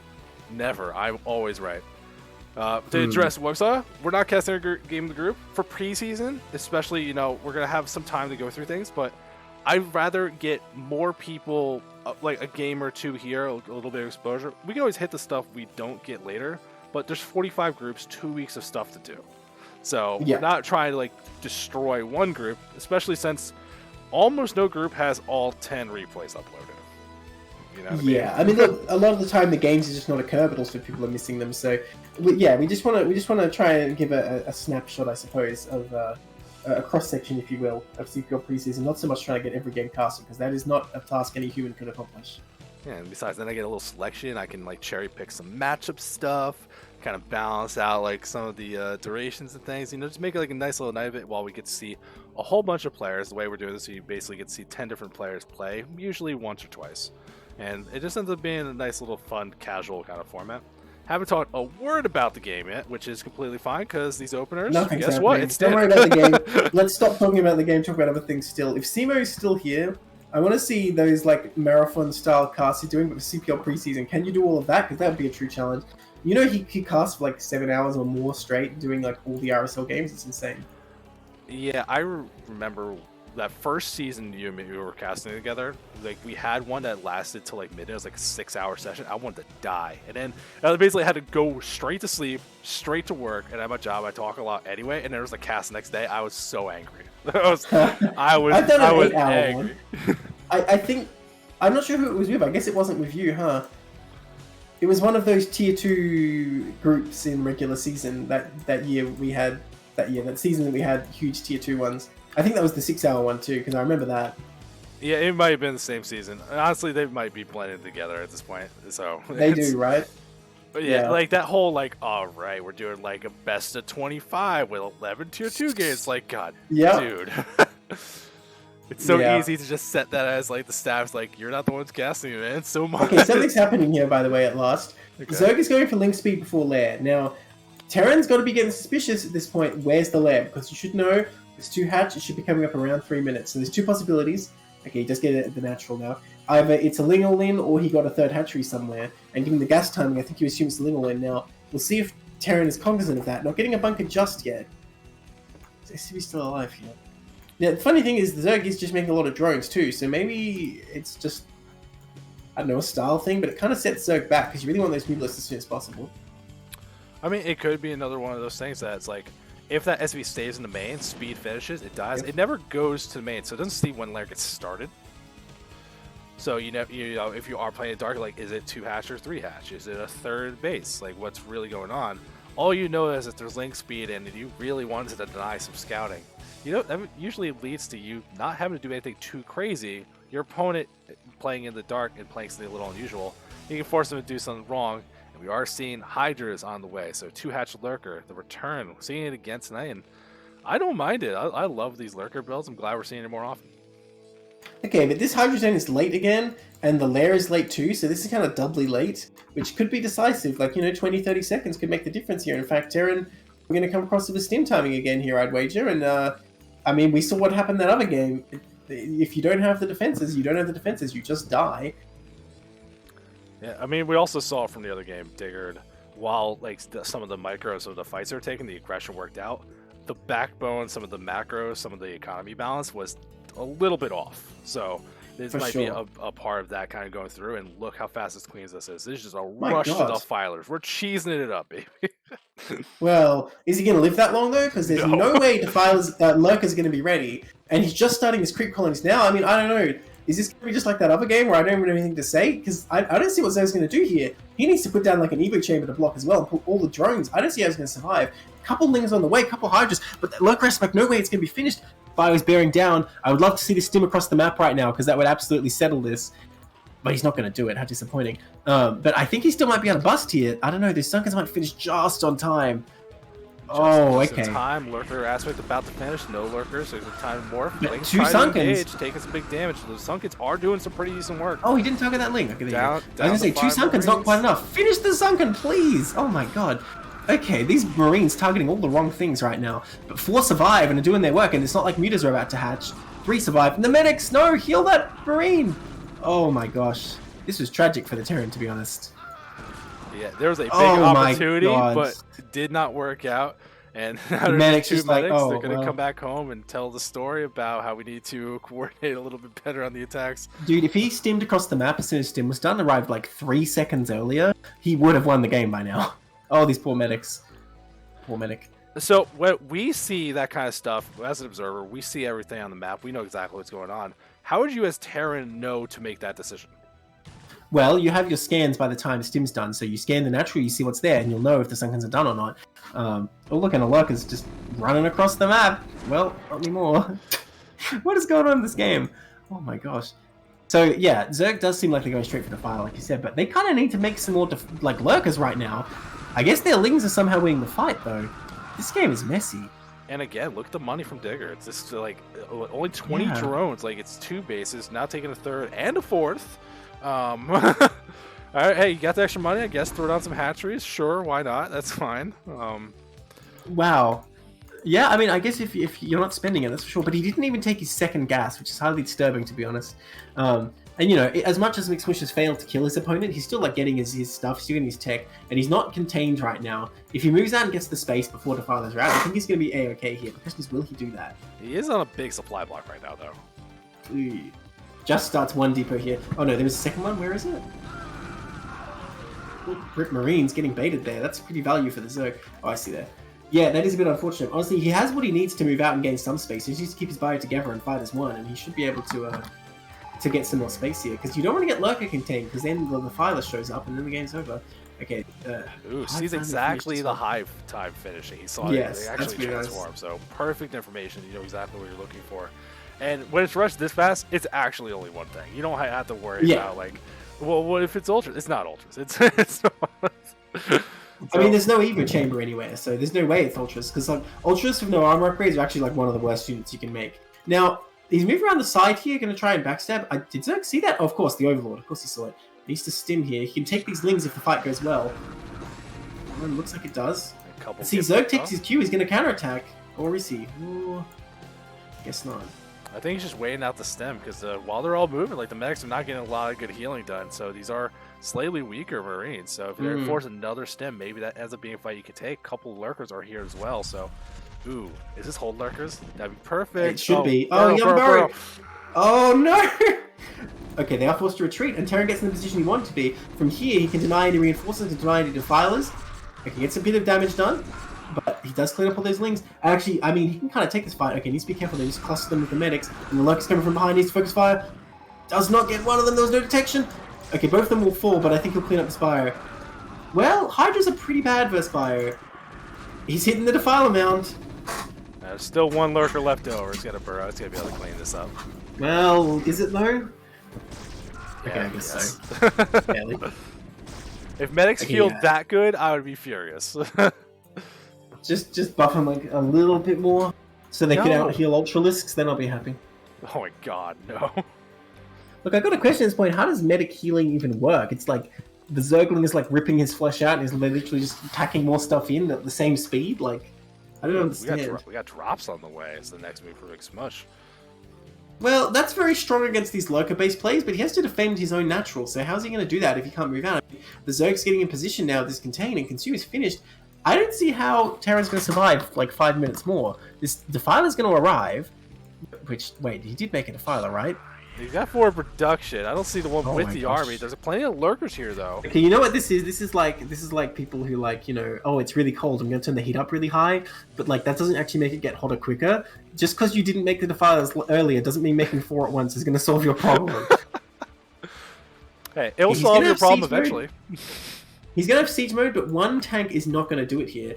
I think Terran's just going to lose as soon as his Darkstorm comes in. He's not made a single Firebat. If he had like 3 bunkers full of Firebats, I'd say there's a chance, but as it stands, I don't see what he can possibly do. Well, he's got 2 tanks here. Load up the dropship. This is not the timing you need. Well, look, to be honest, those Marines aren't going to help him anyway, so I don't hate it. Like, those Marines are literally useless. Because watch, he's just going to swarm his way in here. The tanks aren't even sieged. Oh boy.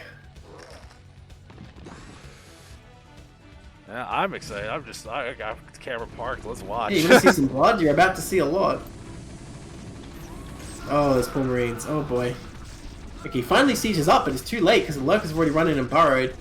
Ling's coming in as well. The dropships do go out, which, you know, again, I don't disapprove because the Marines are kind of useless. But that said, they could have defended these tanks, I suppose. I don't think it really matters, though. Like, swarms in your main, the game's over. These dropships, turning back, actually, they're in halfway out. They're like, oh, you know what?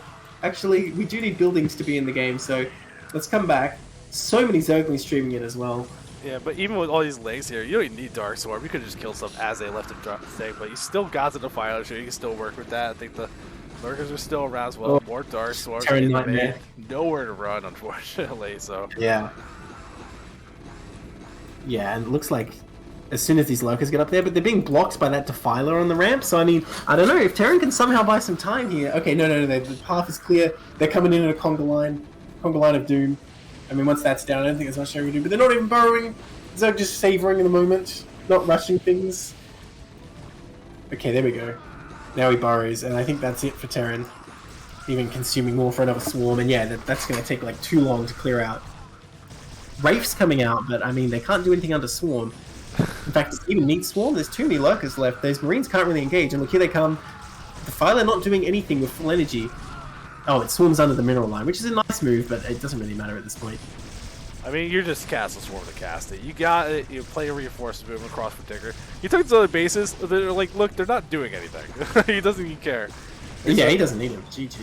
You know what? Maybe he got both of them just so he had 2 possible places to send Defilers out if he got contained. Maybe that was the idea with that. Maybe.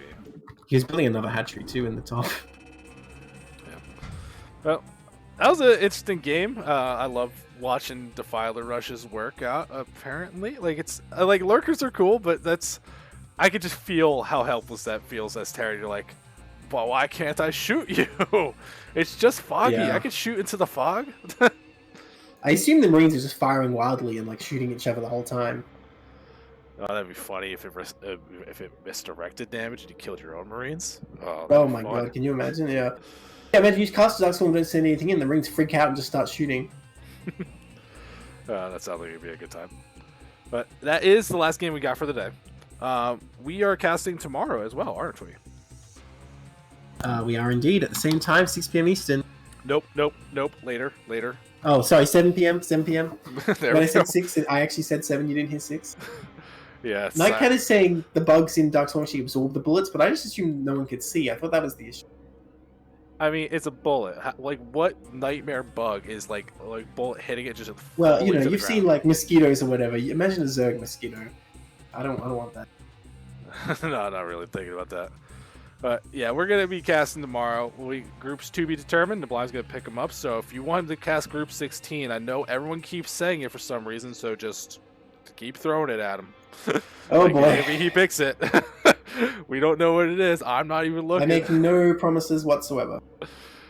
We keep bothering him about that. We should have more casts throughout the week. Cole Wargate's probably casting on Thursday. I think we got Shimo and Jarcino lined up to do some stuff over the week. And like I mentioned before, while we're on the break, there's going to be plenty of stuff in CPL. So keep your eye on the announcements in Discord. You'll catch all the info. But that's it for tonight. Anything you want to say before we go out about Group 16? Not about Group 16, certainly not. Thank you for tuning in. See you all tomorrow. Everyone have a good night.